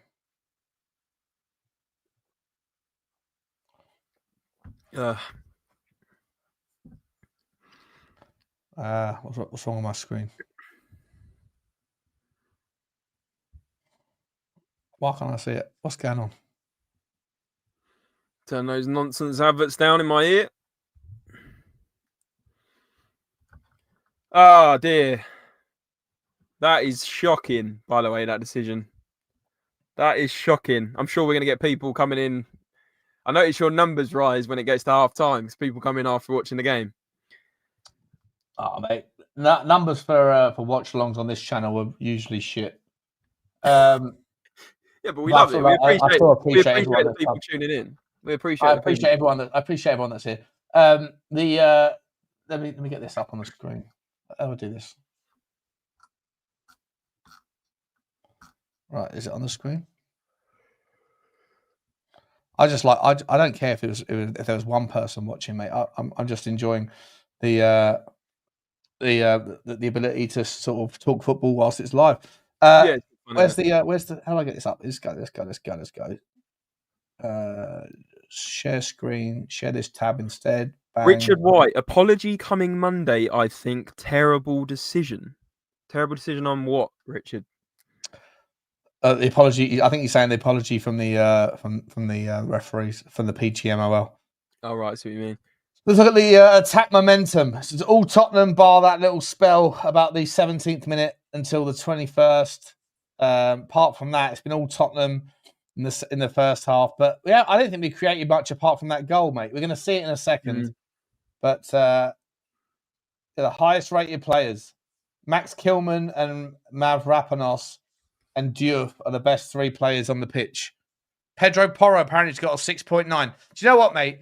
This fucking the sofa score algorithm is so fucked. It's so stupid. I'd say Porro's been one of the poorer players. I'd say the better players Kudus, and I would also say Palinha's been pretty solid. Berghvall's not having a good game. Spence isn't having a good game. Simmons isn't got into the game. Van der Ven has been all right, I guess. Romero obviously scored a goal, so he should be on an 8 because he got the goal. And Vicario looks like he's going to scare the life out of me in the next half as well. So that's probably Tel. What's he get? 6.3 is probably about right. I mean, yeah, Tel's been completely irrelevant. That's probably nice actually thinking about it. Sarr hasn't had a great game. Hasn't really got into it. Do you know what, mate? Rather than being all negative, I just think everyone's not been at the races other than Kudus. Looks pretty threatening on the right, doesn't he? Yeah, 100%. Probably what I'd say. The West Ham centre back. Okay, James, can you hold the fort for 10 seconds, mate? I've got one run to the bathroom. Is that all right? Of course, mate. Of course Cheers, I mate. can. I love doing a little engagement piece with you people while Sean's gone. Huh? Oh, I don't need to. No. I was going to say a little engagement piece for the chat. Who do you guys think has been our best player so far? For me, Kudus looks his normal self, looks like a threat. But other than that, I'm pretty disappointed with some of the performances. I think Berghvall's not really fitting in at the moment. I can't really even tell if he's playing at the 10 or the 8. It's a bit fluid. So yeah, let me know who you think's man of the match so far. Lads, you seen James Maddison's tweet? What's James Maddison said? As he had to go at the officials. Let's have a look. Should be 1-0 to Tottenham there if it's allowed. Is that what he said? Half time. Wait, oh, he's talking to someone else. He's sorry. I thought Sean was talking to me. James Maddison said, honestly, the referees and VAR have had an absolute shocker of a start to the season. If that goal is disallowed for a foul, you will never, ever see a corner be taken without referee blowing for something ever again. James Maddison said that. Yeah, he tweeted, yeah. Let's have a look at that and put that on the screen. I asked people for their Spurs player of the match so far. I know it's quite difficult. Kudus and João Paulinho. I think I agree with Right Hart Lane. Kolo Muani on, mate. What do you reckon? Yeah, I want to see him on. Get him on. James Maddison, here we go. James Maddison says, honestly, the referees and the VR have had an absolute shocker of the start to the season. Of course, they have a shocker every fucking week, mate. If that goal is disallowed for a foul, you will never, ever see a corner be taken without referee blowing for something ever. 100%. Let's give that one a like. 100%. Bring on Benson, says Keith Edwards. Get Simmons in the 10, says Alan. I think I agree there. I'd put Simmons in the 10, put Tel on the left, see if he can do anything differently, and put Kolo Muani up top and take off. Who would you take off there? Who's on the left at the moment? Put Simmons in the 10, take Berghvall off, put Sarr next to Paulinho, and put Kolo Muani up top. That's what I'd do. I think. Yeah. Oh. I'm watching it now. Hang on one sec. Dry roast peanut. James, are you the most handsome man on Spurs YouTube? No. That is this guy right here. This guy. Yeah, you wish, mate. You wish. What's the foul about? He shoved him. Yeah, I'm watching this now. What is Jamie Redknapp wearing, by the way? Why has he got white shoes on and white trousers? He looks like a plonker. It's a great header, by the way. There's another foul. There's another foul in front of it. There's another foul. Paulinho gets shoved. No. I've just seen what happened. Wait. Everyone gets shoved. The West Ham player shoves Van de Ven, who then shoves into the West Ham player. That's what happened. It's a ridiculous foul. It's stupid, ridiculous. Mate. There's no way. Zola says he hasn't seen enough. Zola thinks it's a disgrace. It's a fucking disgrace is what it is. If Jamie Redknapp thinks it's a goal. Jamie Redknapp thinks it's a goal. Thanks for clearing that up, Jamie. No, I'm trying to listen to what he's saying. This is madness. Absolute madness, by the way. Look, Fernandes is all over Van de Ven, and Van de Ven apparently pushes someone else, and Romero's not doing anything wrong, by the way. He's not doing anything fucking wrong. Romero hasn't touched a bean. Oh, no. It's a disgrace. It's a disgrace. It was always going to happen. And then later on, we see exactly the same thing. 5 minutes later, we see exactly the same thing on the counter, right? Where Van de Ven is getting shoved as well. Mm-hmm.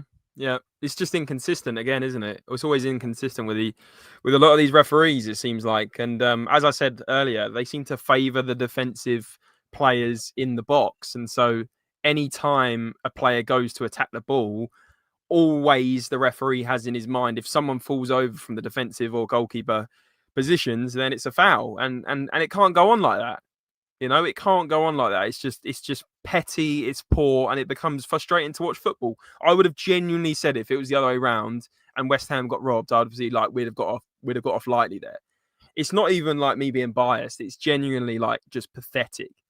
It's boring. It's ruining football, Sean, for me. Like some of these decisions is ruining football. Like you can't even celebrate a goal normally now without going, fuck, maybe it's a foul. I mean, it's ridiculous. It's boring. It's boring. Yeah, I agree, mate. I agree. In terms of how do we go about the second half, though, James? Are we saying that substitutions need to be made? 100%. I'd bring Berghvall off. I think he's a bit lost at the moment. I don't actually know where he's playing. Yeah, I agree. So I'd probably put Berghvall's been poor. I think Xavi's no good on the left. Put Xavi in the 10. Yep. Take off Berghvall. I mean, I don't know how many subs you can make here, but I would probably say I want to see Kolo Muani in the 9 or Richalison in the 9. Yeah. Bring on Kolo Muani on the left. Take off Tel. No, I wouldn't put Kolo Muani on the left. I wouldn't do that. I'd put Palhinha and Sarr next to each other in the midfield. I'd take Berghvall off. I'd put Simmons in the 10, Tel on the left, and put Kolo Muani up front. That's what I'd do. Yeah, so 2 subs. No, just one. Just take. Or just one. Just take Berghvall off and put on Kolo Muani. Put Tel out to the left, Simmons in the 10, Kolo Muani up front, and Sarr next to Palhinha in the middle. That's what I'd do. I feel like Richarlison's necessary, though. Not yet. Put him on in 60, 70, I reckon. Yeah. I don't like Kolo Muani on the left. He's mate, you forget he's played about 10 games at left wing. He's not a left winger.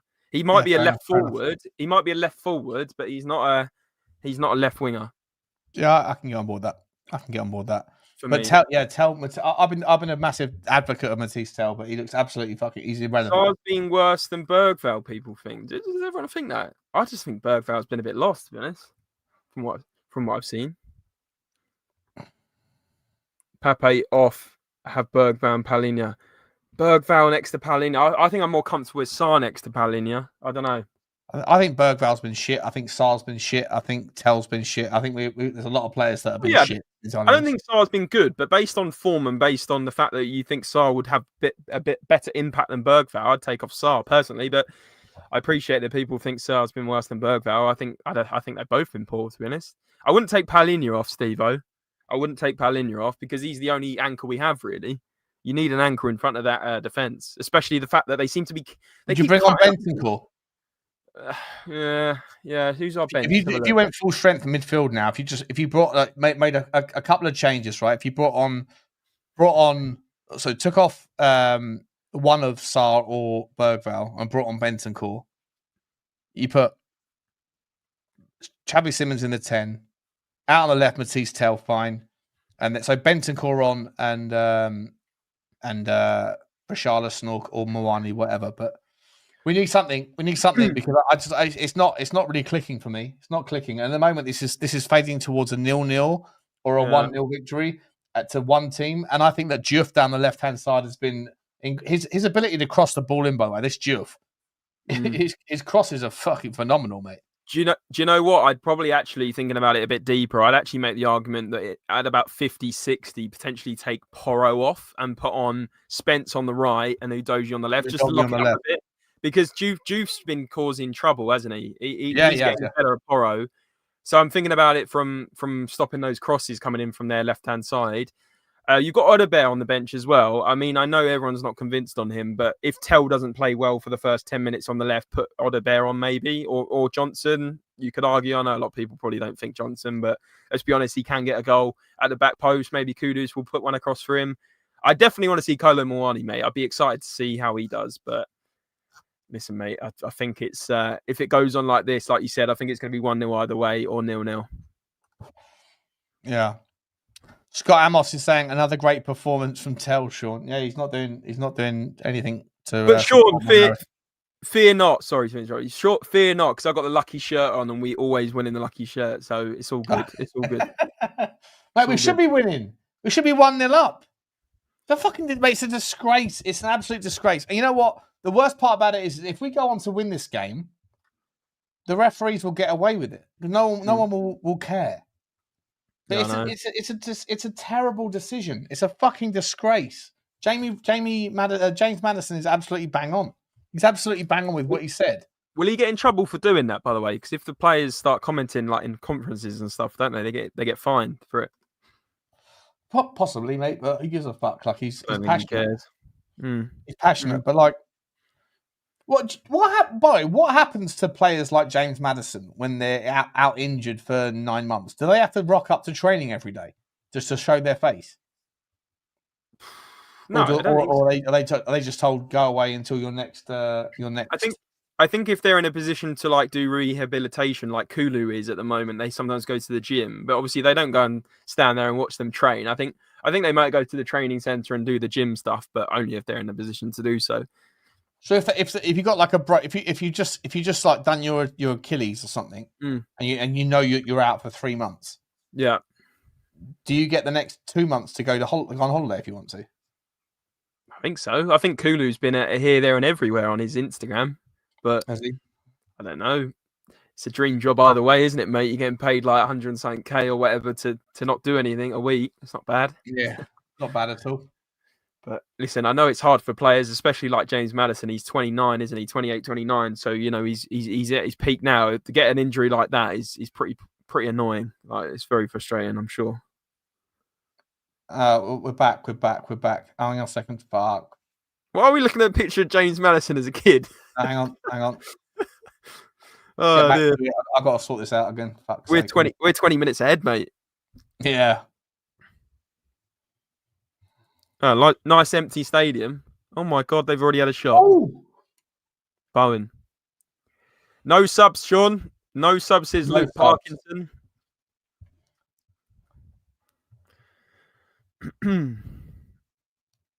Oh, Tommy. All right, we're synced up, yeah? 45-36? Yep, absolutely. All right, guys, get synced up with us. Let's carry on. He's got to make us up by 60, though, Sean. Like, to not make us up at half time, you know. For me, that's a bit of a concern, but there we go. Let's go, Berghvall. Let's go, Lucas. It's 5-on-5 here. Go on. Another corner. Sean, I'm going to put a bet on like 20 corners or something. It's ridiculous. I wish I could put bets on, mate. I'm not that. For some reason, my bank account doesn't allow me to. They must know me. They must know that I'm a victim of addiction.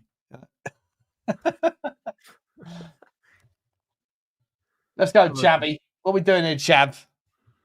Chavy boy. Come on, boys. Surely we're going to make amends on one of these corners. I mean, we've had about 700 corners. Travis Simmons corner. Free header! Pepe! What did I say? Don't take him off. Who told him to take him off? Not me. You little prick. Come on. What a start. Come on. Yes. Yes. Yes. Come on. Come on. Woo. Pape Matar Sarr. What did I say? He's a goal machine. What's this? Hey, 7 goals all pre-season. What's this little thing he does? Whatever it is. Don't know. That is a horrendous setup. Look how many. There's 4 Tottenham players at the back post. 4 Tottenham players at the back post. No one near him. Sean, you're gonna have to go back and clip up what I said in the first half. I said we're having so many corners, we're gonna get another goal from a corner. Come on. You're worse than Johnny, mate, with the I told you so. Jesus Christ. Johnny loves an I told you so. You love it too. In the know, mate. The future in the know on the goals. I'm in the know, mate. ITKs. Wait a minute. What are we doing here? Yeah. Come on, yeah. Sources. Everyone has a source. I'm only kidding. Let's go. Let's change the scoreboard. Let's change the scoreboard. Oh, it's so fun to do that. Come on, Tottenham. Who was saying take Sarr off? That's why you don't take Sarr off. You take Berghvall off if you take one of them off. Come on. Oh, it's good times. Sarr, Good times. Sarr, Torre. We're in the fucking game. 3 points on the bounce. Let's do it. Oh, no. Wait. No. Oh my Oh, God. good Vicario. stop. Good stop. Yeah, from... but was it a good start? Why is he parrying that? Why is he Bruce parrying that? That's a good point. That's right at him, Sean. He nearly missed that, Sean. Our defense, though, is shaky in that regard, isn't it? They saved allow it with his people to walk face. through it.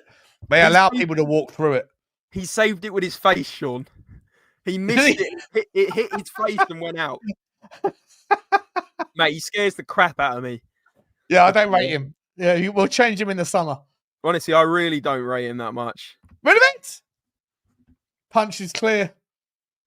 Safe hands, keeper. Come on. Yes, if we get another one now. It took a wicked bounces, Matthew Breaker. Let's go, Xavi. Oh, put him through. Oh, what ball? Oh, what ball? Oh. Sure, I'm gonna hide the chat again. Fucking hell. What a ball that was. What a ball that was. Mathys Tel. Was that Mathys Tel who chased it through and couldn't catch up Walker Peters? Yeah. Oh. Come on, you Spurs. What a start to the half, though, Shawnee boy. Come on. Come on. I'll take it. We needed that, mate. We needed that. Settle the nerves down a little bit.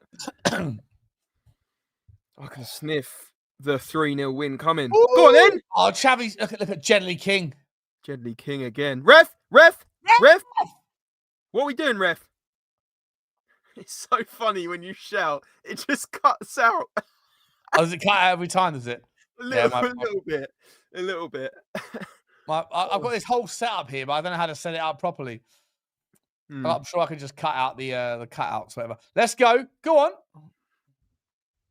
Well done, Mathys Tel. Oh, come on, the boys. I'm going to get another drink. What? 1-0. Goals if I go and get another drink. So see you at 2-0, yeah? Smash the like button, guys. Smash the subscribe if you're here. 200 people here. Smash the subscribe. Appreciate you watching it with me. Let's go, Lucas. Oh, it's not a bad long ball either. Not a bad long ball from Berghvall. Micky van der Ven smashes it across. Picked up by Hernandez. Was it Hernandez? What's his name?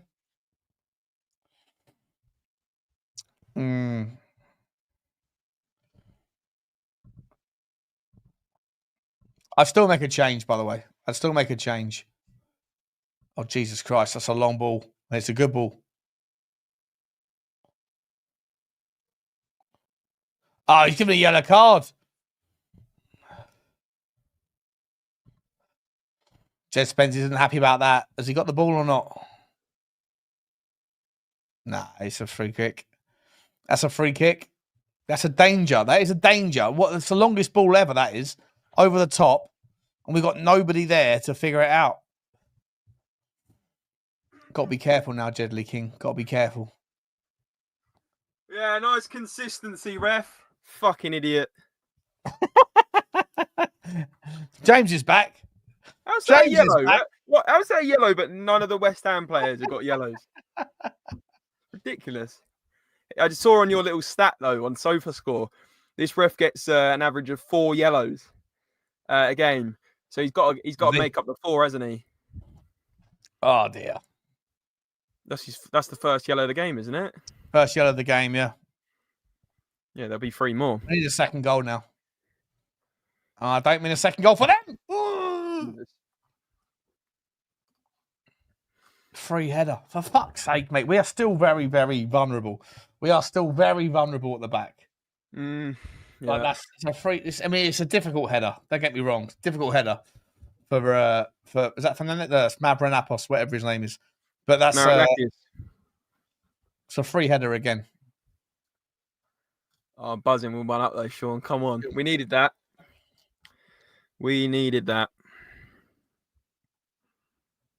Do we go and get a second, or do we play sketchy for 40 minutes?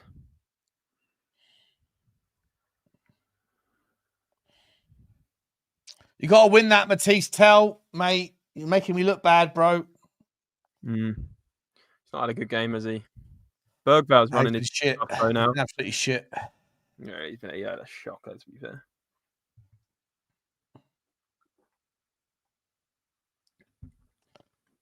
Win that. Let's go again. Come on now. Win the ball down. Ref! Referee! Yeah! Get out of there! Get out of there! Get out of there! Come on!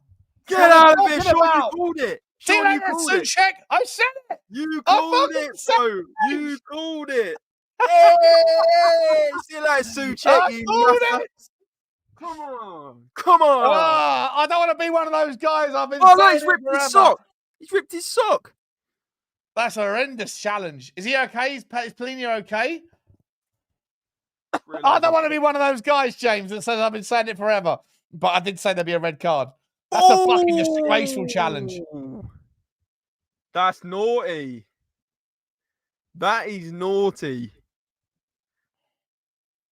Oh, I tell you what, he didn't even catch him, Sean. I don't know. Did he? He's got lucky there, though, Polina. He's got lucky. He's an inch to. If he catches him square on, he's going to buckle his knee backwards, and then all sorts of problems. He Get off the actually- pitch, Suchek, you little shit. He See you tomorrow. He See you actually- tomorrow. He actually scraped him. He actually scraped him. Like you said, if it was Yeah, to the he right of scraped it, that one. it was a leg breaker, that one. But, see you later, Suchek. Excuse me. Get off the pitch. Get off the pitch. By the way, Johnny guys, boy. we're going straight from this live stream at 7:20, I think it is. Whenever the game finishes, we're going to go straight into another live stream, the post match show. James, you're more than welcome to join. I'm not sure if you're doing your own thing or whatever you're doing, but you're more than welcome to join. There's other people joining at 7:25. Cool, mate. Yeah, cool. We're checking with old Frankie boy, but yeah, I think we were going to do our own, but I don't know if we've done it. Hopefully, hopefully we take advantage of this now. By the way, We've got to score a second. We have to score a second. He's all right. Polinia's lucky to be okay. Lucky to be alive. Lucky to be alive. Let's go. Let's go.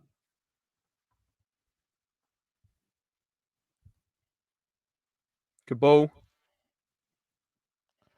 Oh!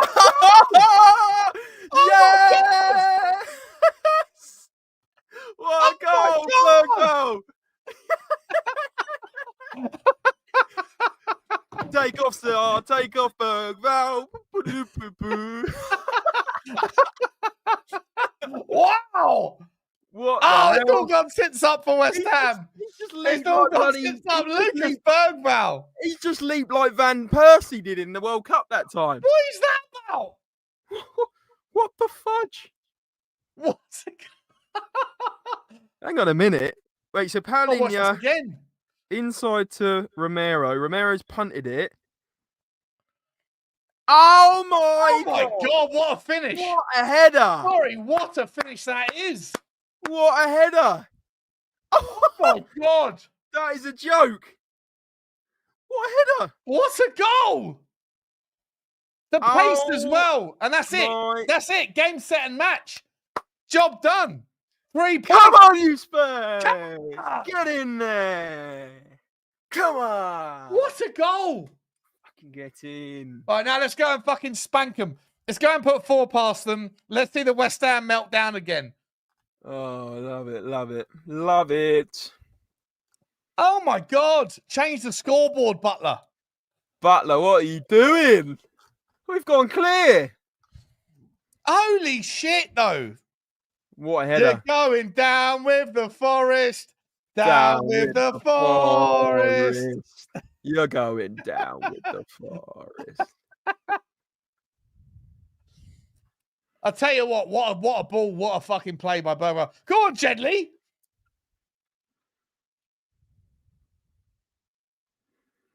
Get in there, boy. Unbelievable goal. Unbelievable. What's that from Drew Zilla? Berghvall's ability to read the flight of a ball is second to none. Sean Butler said last season. I did say that last season, Drew. I did say that, mate. He is an aerial threat. His ability to read the flight.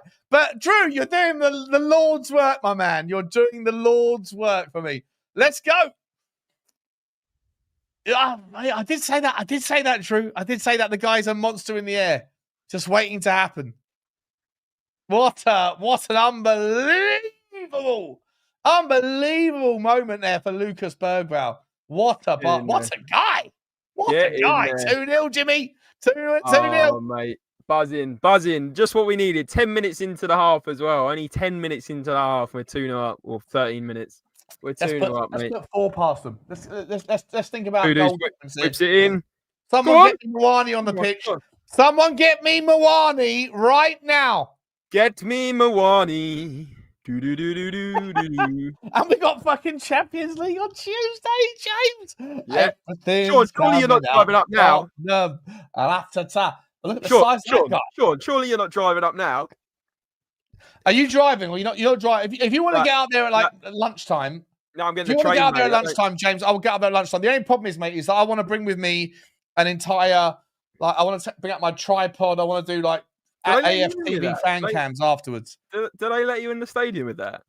No, but that's why I bring my car. My car's parked around the corner by the station, so I can leave at full time, go and get all that shit, and then bring it back and then park it underneath the stadium. My intentions this season are to have build a little kind of an area where everyone who knows the channel can come and know, like what AFTV do for their interviews. I want to do that.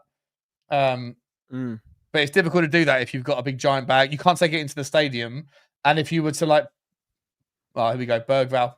Oh, we're all over them now. Let's go. Come on, Jedley. Oh, go on.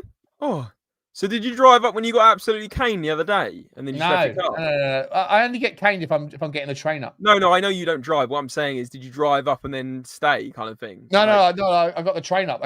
Getting the train up's fine, mate. Getting the train up is absolutely fine. But you didn't take all your tripod and all that last time. No, I left it all behind. Yeah, I didn't do any of that shit. But I want to get all that stuff. I want to get used to it. And to be honest, whenever I don't drive, whenever I drink, I bump into people. The second the game's over, I bump into people that I met in Bodo in the 8 bar, and these guys are just lethal to my they're like kryptonite to my Superman. They go, "Oh, Butler, you're here, are you? Let me get you a drink and let me show you what's in my pocket, and let's carry on." And then all of a sudden, it's 36 hours later, and I haven't put a bit of content up, and I'm just I'm struggling to get home from some hotel in Finchley. Unless you know about the details, the better, James. But that's what happens. We're doing in Finchley. Where's Finchley, mate? Honestly, I'll be honest. I won't be honest. Shall I be honest? Yeah, go on. I'll be honest. It's only 200 here. It's not like there's a lot of people watching, you know. I met the lads. And then we got rascalish, and then they were texting me going, "Where you going?" And I said, "I need to go and see a girl about a girl."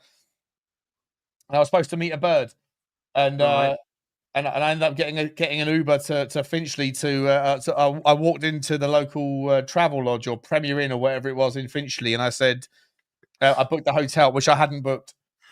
And they said, we haven't got any reservation. And I said, well, I've done it. And they said, well, you haven't. I said, well, I have. And then in the end, I was drunk and I haggled and I got myself a room that wasn't free? actually booked. You got it for free? There. No, not for free. No. But so you bullshitted saying you got a reservation and you didn't? Yeah, but if you walk into a travel lodge on a Saturday night and you say, I've got a reservation and you don't have it, then they're going to say, fuck off. But I had the gift of the gab, so I ended up threatening, and I was like, you know what I can do, right? I can destroy Finchley's travel lodge. You're a knobhead, mate. In the end, I knew they had one room available, and they gave it to me at half price because I convinced them that it was their clerical error. You literally gaslighted him for no reason other than the fact that you were fucked. Yeah, I was absolutely smashed out of my skull. Did you even meet the girl? No, the girl was Aviva Street. Let's go, Lucas! Oh, yeah! Micky Van der Ven! Micky Van der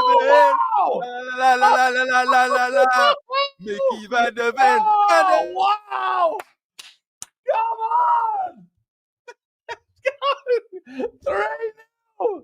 Let me change my scoreline. Oh, there we go. There we go. Oh, it's easy, easy, easy, easy. Now that's what I'm talking about. That's what I'm talking about. Guys, if anybody's in there with spoilers, please, I'm not looking at the chat. Please don't spoil. Everyone's synced up. Everyone that's here is synced up to the same time we're on. Please don't do the spoil thing. I just got so excited. I pulled my mic cable out, and we need to clip that out because we were talking about Viva Street 2 seconds before Van de Ven scored. I think that might go down as a generational clip, actually. What a finish by Micky Van de Ven, by the way. Guys, if you're in the chat and you're ahead, please don't spoil it for everyone else. Sorry to the guys in the chat. I can't control the chat, but just like be respectful, right? Like we're all trying to watch this at the same time, right? So let's not do the spoiler thing. But Butler just too much coke at his mate's wedding. Henry Wright's wedding. Nah, that was too much coke. Listen, I'm honest with you lot. I'm honest as they come with you. I don't give a fuck. You know, like this channel is not woke. I'll be real with you. You know, like you know what I'm like. I'm a hedonist, mate. I do what I do. You know, I do what I do. So you're never going to catch me lying to you. You know, but please stop with the spoilers for everybody else that's watching. No, it wasn't. No, you're not getting hotel rooms by the hour. This isn't Vegas. But I had to. That has got to be clipped. That has got to be clipped out though. That last minute. Huh? That last minute's got to be clipped out. We're literally talking about a situation in Finchley getting a brass, and then suddenly Van de Ven scored. We've all gone nuts. I've pulled my mic out, and it's just chaos. Like, how can you go from Viva Street to Van de Ven Go in 2 seconds? It's quite incredible. I'm a multitasker, mate. I'm a multitasker.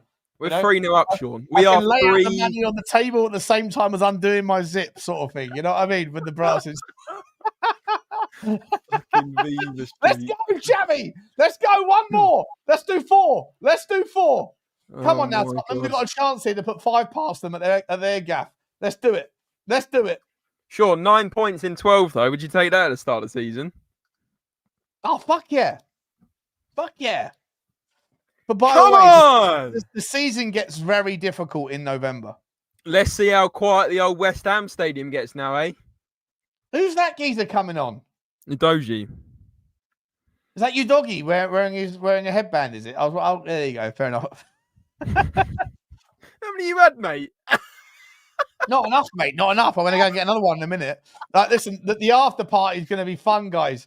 In 23 minutes' time, we're doing the after party. Right, you guys are watching this. You got to stay around. You got to hang around. We're going to be talking about all sorts of shit. Ellie says, we love you partly because you're not woke, Sean. Yeah, I'm not woke at all, mate. I'm not woke at all. Not woke at all. But I got accused of being anti-Semitic last week. I got accused of being anti-gay last week. I got accused of being all sorts of things. I'm none of the above. I'm just me. You know.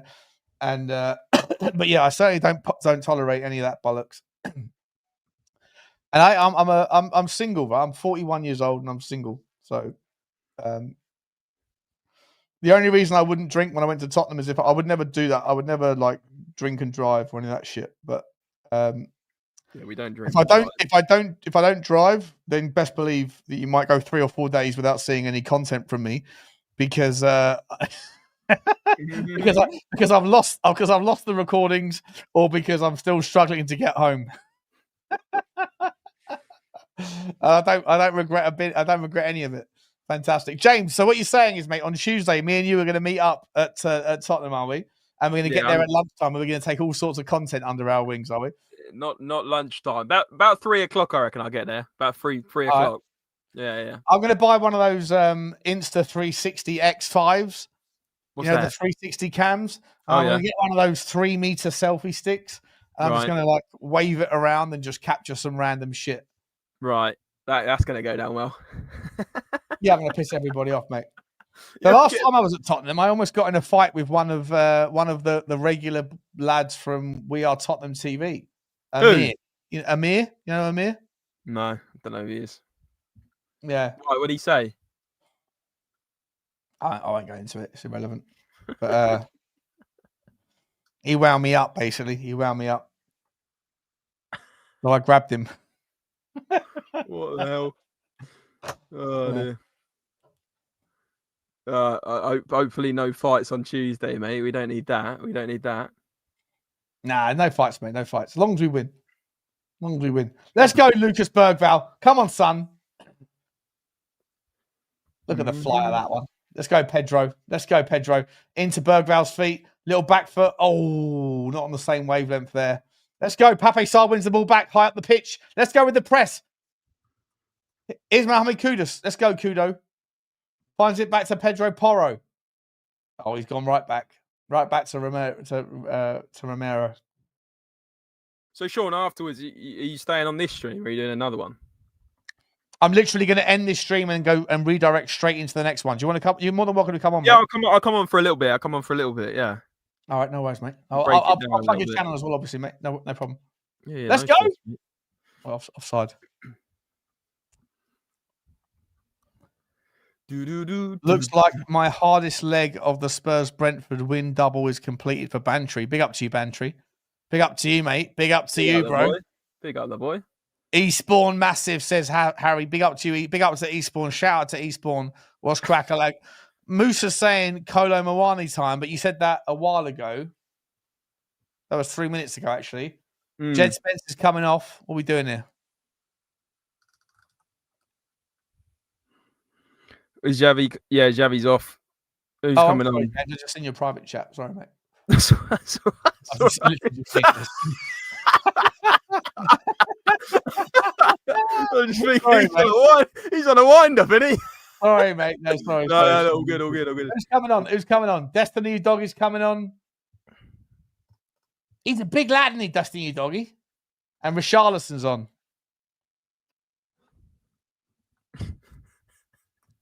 Rage caravanning all over Scotland, says TLD. Big up to you. Enjoy yourself. Spence got a yellow, makes sense. Big up to you lot. Please make sure you smash the subscribe. Let me get Spurs related. I'm sorry, I've been really bad about that. Let me get the Spurs related link. It doesn't matter. Fucking buzzing. It's a 3-0 win at the moment, mate. Do you reckon we'll get a fourth? I mean, the stadium's half empty. It's embarrassing. No, we're gonna get a fourth. We're gonna cause their owners all sorts of grief, and I love it. I'm here for it, guys. Please don't forget as well. What am I doing now? Subscribe. Hang on. Subscribe to James. ASAP Dodgy is in it. ASAP Dodgy. Juice called him ASAP Dodgy, Sean. What's that? What happened? You know, you were like, what? ASAP Dodgy. Who's that? Is that Udogie, is it? ASAP Rocky's as a rapper.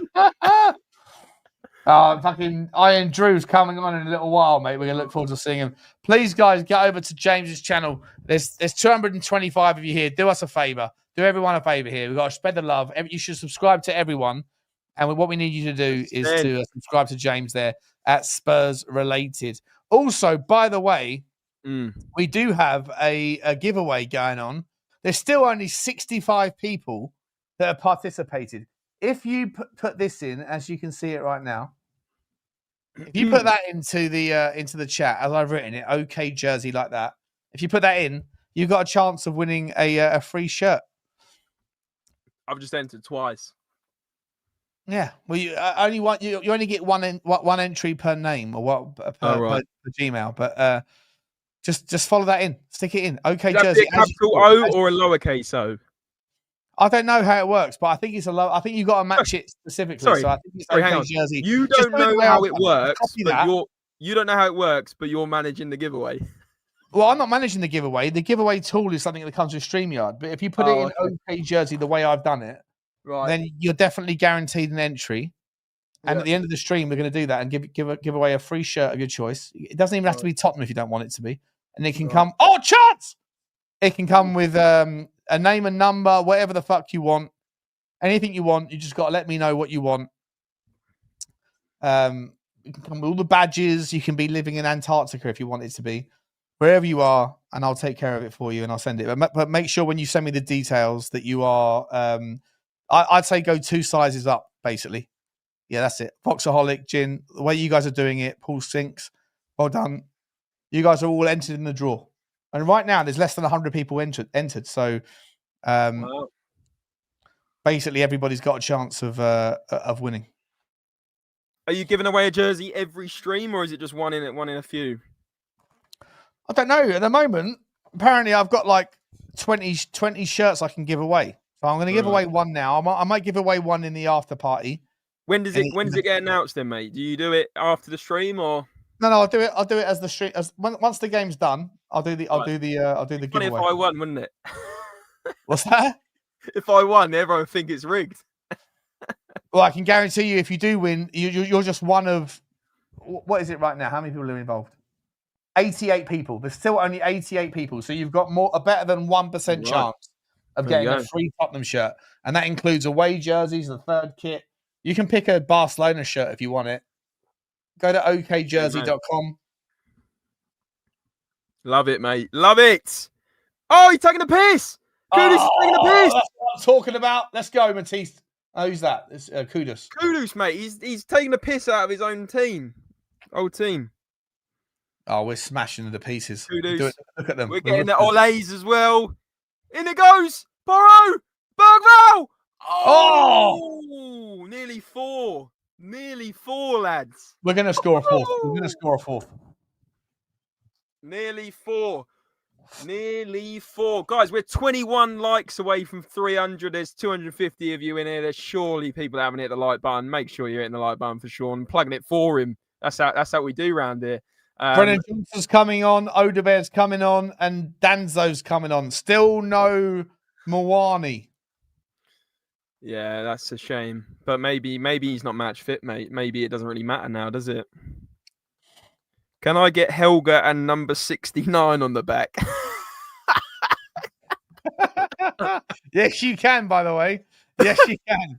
Yes, you can, Gino. If you can. Do you know what would be so funny? You got to be careful. Like, you said about making your own area where people turn up. Can you imagine if all your fans just turned up with your £15 jerseys with Helga 69 on the back? You get absolutely crucified live in real life. I'm trademarking Helga 69 at the end of this show.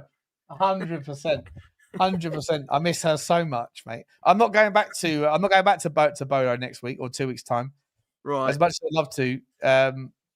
We couldn't get the tickets. Johnny was trying to get the tickets and we couldn't get them. So I thought Johnny goes to like all the games because he's got like infinite amount of points. No, he doesn't have that many. He gets access to a lot of tickets, away games. Like he's at the game today because of his premium tickets that he pays a lot of money for. Oh, right. Come with like special points or whatever. But for things like Bodo or Monaco or Bournemouth away or Luton or those sorts of things, he hasn't got enough points generally. Yeah. Okay. It's a shame. Yeah. Well, I don't mind. Either way, I'm going to Monaco. I'm going to have to pay 900 quid for my ticket to Monaco. 900 quid. If I want to spend, it's weird, right? Because if I want to sit in the away section or stand in the away section, it will cost 900 quid for a ticket. And then you've also got to pay for flights. You got to pay for your accommodation, all that shit. But if you want to sit one block to the left of the away supporters, it's like 70 quid for a ticket, but you're in the home section. So I'm thinking about like bringing out my French. I learned French at school. Sorry, Sean, just got to stop you there. Sorry, 900 quid in the away end. Is this like a resale ticket? This is like a resale ticket, right? No. This is me buying tickets from the scout, the touts, whatever. And he's charging you not so. Bearing in mind the away tickets, I'm pretty sure can't go higher than, I know that's a Premier League thing with 30 quid. I'm sure it wouldn't have been over 60, 70 quid, and he's charging you 900. Yeah, but it's not a he like I know the person. It's just like a website. You go to seatpicker.com or whatever. Yeah, but that's I haven't got enough that's points a to go to joke. these games, mate. You're getting robbed. You're getting robbed if you pay 900 quid. Yeah, but I don't know where I want to go to Monaco, and I haven't got enough points to qualify. So I wouldn't pay wanna go- 900 quid for a final, mate, let alone a group game. Do you know what I mean? That's ridiculous. It is what it is, mate. Yeah, it is what it is. How often do you get like? I don't spend a lot of money on other things, so Yeah, no, fair enough. you know, Fair enough. if I had the access to a ticket, I'd take it, but I don't. So I'll pay what you got to pay. Or do I pay 70 quid and just stand one, just sit in the Monaco section, in next to the Tottenham away end? You know. Yeah. Well done, Micky. Well done, Berghvall. Mathys Tel off the pitch. Tel, unlucky, mate. Engineer E28. Sean's loaded. Yeah, it doesn't matter about 900 quid. Fling it. No, in, no, mate. no. I'm not loaded at all. No, definitely not. But like, I wouldn't pay 900 quid personally. I probably wouldn't even pay 200, 300 for an away ticket. I think that's just steep, mate. Well, The question is, do you want to pay 900 quid to stand in the Tottenham section, or do you want to pay 80 quid and sit in the Monaco section? Honestly, I'd genuinely probably do the latter and then just go out with the guys before and after. Like, Yeah. that's what I'd do. I might do that. personally. I might do that. I haven't decided yet. I just think, mate, if it was like 200-300, I kind of get it, but like 900 quid, mate, you got to think about it. It's not even a final; it's a group game. Do you know what I mean? Like, That's true. You don't want to get robbed. That's just whoever's 900 quid needs a slap in the face. Whoever that is, probably watching, so I'll probably get slapped myself. No, it's just fine. Oh, go on, Matthias. That's a foul. What are we doing? What are we doing here? What a challenge, by the way. Palhinha's been class. Palhinha's been fantastic. Palhinha's been brilliant. Fantastic. Van der Ven's been superb this half. Berghvall's been superb this half. Sarr's been superb this half. Kudus has been insane. I mean, I don't know if I've forgotten anyone, but I'd say those in the five. It's been much better second half. It's been much better. Thank God. Where's all their fans gone? Half of them weren't there anyway, mate. They're probably at the Tommy Robinson march, weren't they? Mate, did you see how many people were at the Tommy Robinson march, though? No, it's ridiculous. It's ridiculous. I see BBC News presenting it as 25,000 people, and I'm like, yeah, I saw what 250,000 people looked like when Tottenham won the trophy. It was about like that, wasn't it? It was about that. It was bigger than that. It was bigger than that. I reckon there was probably 500,000 people there. So. 500,000, yeah. Definitely. Okay. And fair play. Guys, 3-0 up. We're cruising. We're taking the piss. A little super chatty for you, mate. You got a super chickadee chat. Elvis. Get your super chats in. I don't need super chat. I don't need ticket money. I'm not. No, not at all. Elvis, that's really sweet of you, but he needs 900. Yeah. If 45 more of you were to do something like that, then get Sean over to see Helga from Monaco. Come on, 45 of you with a fiver, be sorted. Do you know what I mean? I'm sorry, no, I need more. I need £185 notes. Then, fun fact. If everyone just did what Elvis G did in the chat right now, I'd have enough money to go to Monaco. No, I'm only kidding. Thank you very much, Elvis, mate. I appreciate you, buddy. Appreciate you, mate. We're not concerned about money. We're concerned about supporting Tottenham, and we're 3-0 up. And thank you very much indeed, Elvis. You're a fucking legend, mate. Thank you very much, buddy. BBC and Sky playing down the numbers massively, says Joseph. 100%. A lot of glare off those white seats. Yeah, look at the state of the white seats. Nice lily white seats in the Tottenham. What do we call their stadium now? Just the Tottenham Masterclass Stadium, isn't it? We buried them, mate. We've buried them. We're top of the league, aren't we? Hang on a minute. Oh no, Arsenal are shit. That's a stinker. That is. Oh, why Arsenal lost a game, haven't they? No, yeah, but they're top, aren't they? Because they battered Leeds. We're joint with them, though, surely, right? Wait, hang on. We should be on 9 points from 12. Yeah, and they're on 9 points from 12 because they lost to Liverpool. Yeah, we're joint with them. We've got 8 goals, 1 conceded, mate. We need 1 more goal to go top. Come on! One more goal to go top. Is that what we need? Yeah. Actually, no, we'll be second on alphabetical order, I think, if we get another goal. 2 more goals! We need 2 more goals, lads. We need 2 more goals. They're currently top with 1 more goal scored. If we score again, we're literally equal. So we technically need 2 because we're T and they're A, right? So that's how it'll work. You promised us a pretty assistant if you get enough stickers, Sean, says Alan. No, yeah. I'm gonna bring in a girl from Thailand or something. Just stand behind me and just dance in the background. For what? For what's this? If we have super stickers that come in to the highest frequency, and I will literally pay for a girl. Let's go. Pay for a girl? What to announce your super chat? No, have you seen that program? That podcast is called the. What's it called? Is it called the Yes Podcast or something like that? And it's like this. It's this geezer that has he always brings on birds that are influencers or whatever, and he basically just buries them on their worldview. And in the background, there's this Asian chick who's super hot, and she wears like a hat with horns, and she's in a bra and bikinis, and she just basically stands in the background looking pretty the entire show. And I want to basically get my own one of those, What? That actually comes in here, or it's already pre-recorded kind of thing? No. Just I literally have a stood behind me the entire show, just not saying a word, just sort of just looking pretty, Yeah, and that's why I say well. that's it. The whatever podcast. That's it. The whatever podcast. Yeah, you guys know. You dirty little men know. You all know what I'm talking about. All right, lad. Yeah. All right, lad.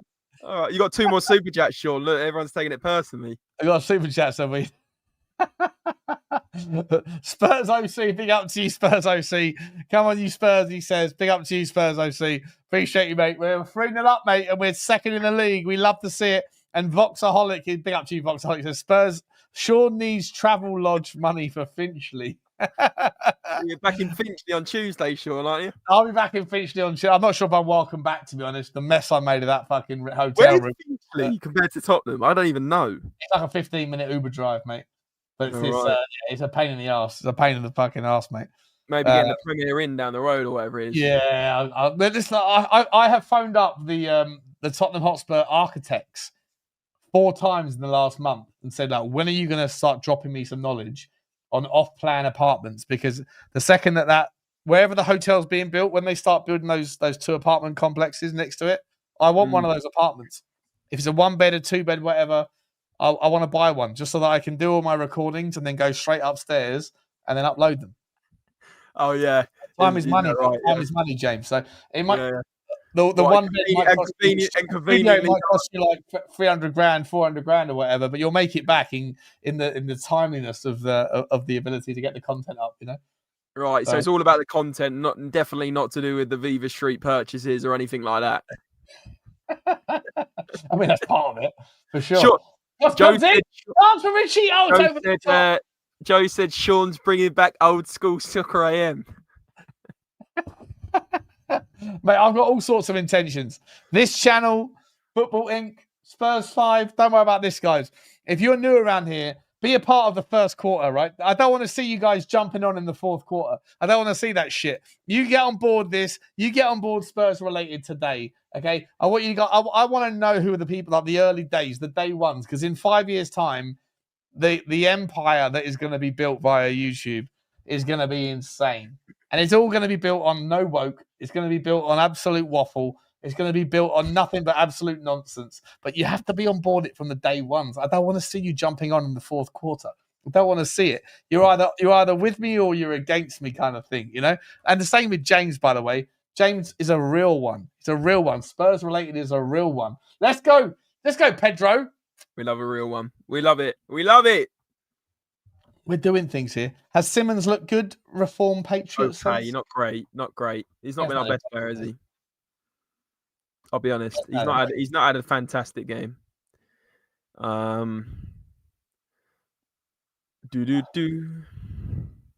Pape Sarr's been much better in the second half. Look at that. Look at that from Sarr. Spreading the play. Let's go, Pedro. Pick the ball. Not good enough, mate. Not good enough. Right, Sean, I'm going to join you till about 8. And then I'm going to do my show. And then I'm going to go and have some dinner because I'm starving. All right, mate.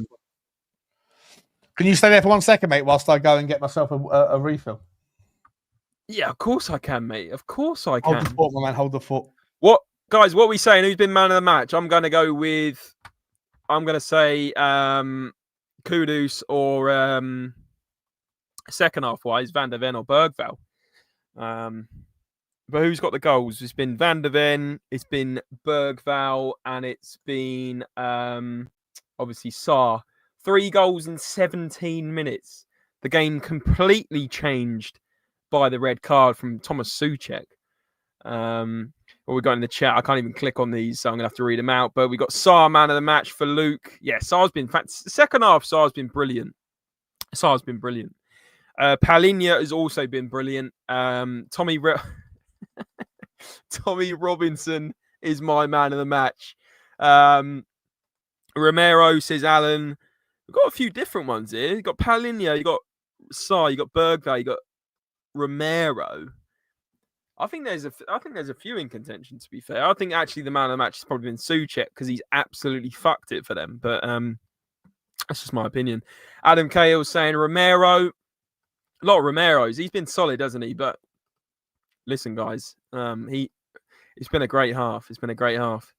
And it's just lovely to actually finally win at West Ham. Like, it's been 6 whole years. Like, 6 years since we actually won at this stadium. Can you believe it? It's absolutely incredible. 3-0 in a training ground is good, says Les. Romero. I think the vast majority are saying Romero. I think Romero has been bang on. I think Berghvall is going to get it. Or Sarr, maybe. I think they'll go for one of the midfielders that also got a goal. But Ronnie's going Berghvall, Sarr, Van der Ven, Romero. I think between them 4 and maybe Kudus. I think Kudus has been excellent as well. He's caused trouble on the right all game. But yeah, Alan, honestly, I think Souček is man of the match because he's changed the game. You know, he's absolutely changed the game for the better. So I'm going to go Thomas Souček man of the match, actually. Sean, what are you going? I'm going to go for man of the match. For me is... It's between 4, isn't it? It's between Sarr, Berghvall, Romero, and Van der Ven, probably. And Palinha actually has been class as well. Probably between 4. Oh! Chance! Oh, chance! How has he not scored the rebound? He's got more of the goals. No! Is that Johnson? That's missed Brennan! Brennan's just missed the sitter. Well, that would have put us top of the table, wouldn't it? No, it would have been joint because we've got a T in our name, not an A. Who's that? Anyway. Who's that that's missed that rebound? That's Johnson. He's had a stinker there. Who's at the first one? Is that Kudus? Yeah, Sean, I've kept your chat active though, mate. People Thank think you, mate. Berghvall man of the match. If you go up, there's all the man of the match predictions. So Luke's gone, Sarr. A lot of people are gone. Romero. Adam Cahill thinks Romero. Alan thinks Joe's put Finchley Brass. Finchley Brass, yeah. She was a man in the match. Well, she's a man. What are you on to, mate? No, I wouldn't have known. All I was a blowjob. I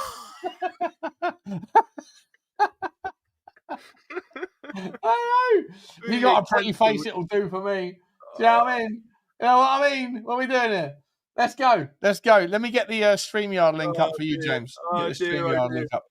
Guys, by the way, as soon as this game is done, we are heading over to. I want you guys to stay exactly where you are because we're going to be moving out of one into the other. James, in the live chat, in the private chat, mate. There's the StreamYard. You need to come and join us in the follow-up show because it is just about done, guys. Ladies and gentlemen, we are 3 points today. Oh, we've got a chance for another one. Brennan Johnson inside. Who's there? It's Kudus. For his goal! Oh, he's taken off Palinha. That would have been, Sean, the cherry on top. Mohamed. It wasn't Sarr, it was Kudus. It was Kudus. You can forgive mate. him. You can forgive him. Can you forgive my inappropriate? I thought it was Sarr. It was Kudus. Sean, that would have been the cherry on the cake, mate. That would have been unbelievable. Oh, he should have left it. Unbelievable. Should have left it for Palinha. He wanted the goal, though. Fair play. He wanted the goal. Equal opportunities, Alan M. How'd you get him wrong, mate? It's what we do. It's what we do here. It's what we do. Come on then, one more goal. One more Well, I'll goal. tell you what, mate. I will be on that other stream in like 1 minute, but I need a wee, mate. I'm been for a Yeah, wee crack for on, about 2 no hours. worries, mate. Appreciate it. I've held the fort 3 times. Go on! Oh! No! I'll tell you what, Sean. What are we saying again? By the way, what are we saying again? Oh, I've got to do the shirt giveaway, haven't I? I've got to do the shirt. There's 95. I meant like this. Oh, you always win. Always win when you're lucky shirt. I'm bringing. By the it on way, Tuesday, guys, mate. last chance, right? If you're watching this and you want to participate for a free top, that's the thing you got to type in. OK jersey, just like that, okay? Just like that. Shove that in 90 seconds time. We're taking the free draw, and then one of you is going to win an absolute golden ticket to a free shirt, a replica shirt from okjersey.com. Big up to them for sponsoring today's show.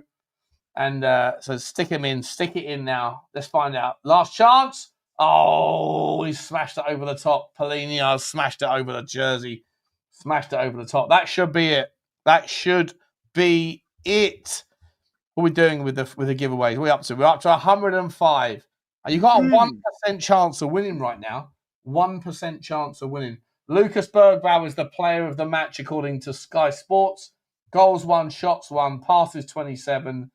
Completed was 24 of 25 or something like that. Fair fucking play. Fair bloody play. We have done it, ladies and gentlemen. I need to change the jersey. Hang on 1 second. What are we doing now? Is that it? Spurs! That's it. We're done. Absolute ratata. Not Not done yet. Not done yet. Not done yet. Not done yet. Yeah, it's done, mate. It's fucking done as anything, mate. Come on! Easy. Fucking brilliant. Well done. Well done. Well done. Boys. Love to see it. What a Nil win. 3. Hang on a second. Right. Unbelievable. 3 points. Top of the table by one little irritating little shit. Smashed. Hang on. Smashed. Oh, what a game. What a win. We are back, mate. We are back. West Ham are pony. They're going down. Let's have a chat about them. They are awful. But 6 years. How do you believe we haven't beaten them for 6 years there? Can you believe it? They are dog shit. But Sean, I know you're sorting out your giveaway. But a lot of people in the chat spamming in OK Jersey for their final go at the old jersey giveaway. All right, you ready to go, guys? We're going to do it right now. We're going to do it right now, and then we're going to end off, and we're going to send everybody over to the next stream. Oh, Sean, you got to stop. You got 10 gifted, mate. You got 10 gifted. Oh, Blaine Devlin. What a guy. What a Blaine guy. Devlin, what a guy. What a guy, Blaine. Look at that. Loved It's it. all over. 10 new members. Thank you so much, Blaine. Absolute legend, mate. Thank you very much for your support, my man. Absolute appreciate you. Appreciate you so much, Blaine. Hopefully, mate, you've also put in OK Jersey, and we're going to pick the winner right now. And then stay where you are, guys. Stay where you are, because we're going to move straight into the post-match show right now. I'm already too drunk, but it doesn't matter. That's what we do on a Saturday afternoon. Right, Blaine, thank you so much, guys. If you are one of the recipients, then please also say massive thank you to my man, Blaine Devlin. What a legend he is. Okay, let's get this bad boy up. Let's share the tab instead. Let's push this up a little bit higher. How do I do that? I'm not sure. Let me go to this version. No, wait a minute. That's not it. That's not it. There we go. Are you ready for this one? Let's find out who's the winner. Only 127 entries. Oh, last chance. We're drawing it. Bing, bang, bong. Let's find out what's going on. Oh. Rooster! Big up to you, Rooster. You have just won yourself whatever the F shirt you want, my man. Go to okjersey.com, figure out your size, go 2 sizes above whatever you are, and then message me or email me, mate, on SeanButlerTV@gmail.com. Congratulations to you, buddy. Show me your icon, show me your prove yourself to me, sort of thing. And then I will get that sorted out for you. Whatever you want, name, number, jersey, badges, all that stuff. Go and figure out what you want from okjersey.com, and we will sort you out. Appreciate you all. Appreciate you very, very much as well, Blaine, mate. Absolute legend, my man. Absolute legend. James, are you going to be around in 2 seconds? course I am, mate. Of course. All right, guys, we're going to leave it there. Stay where you are, people. Thank you very much for being a part of it. Stay exactly where you are. We're going to start the post-match show right now. Like, subscribe, and comment. And as always, come on, you Spurs. Come on, you Spurs!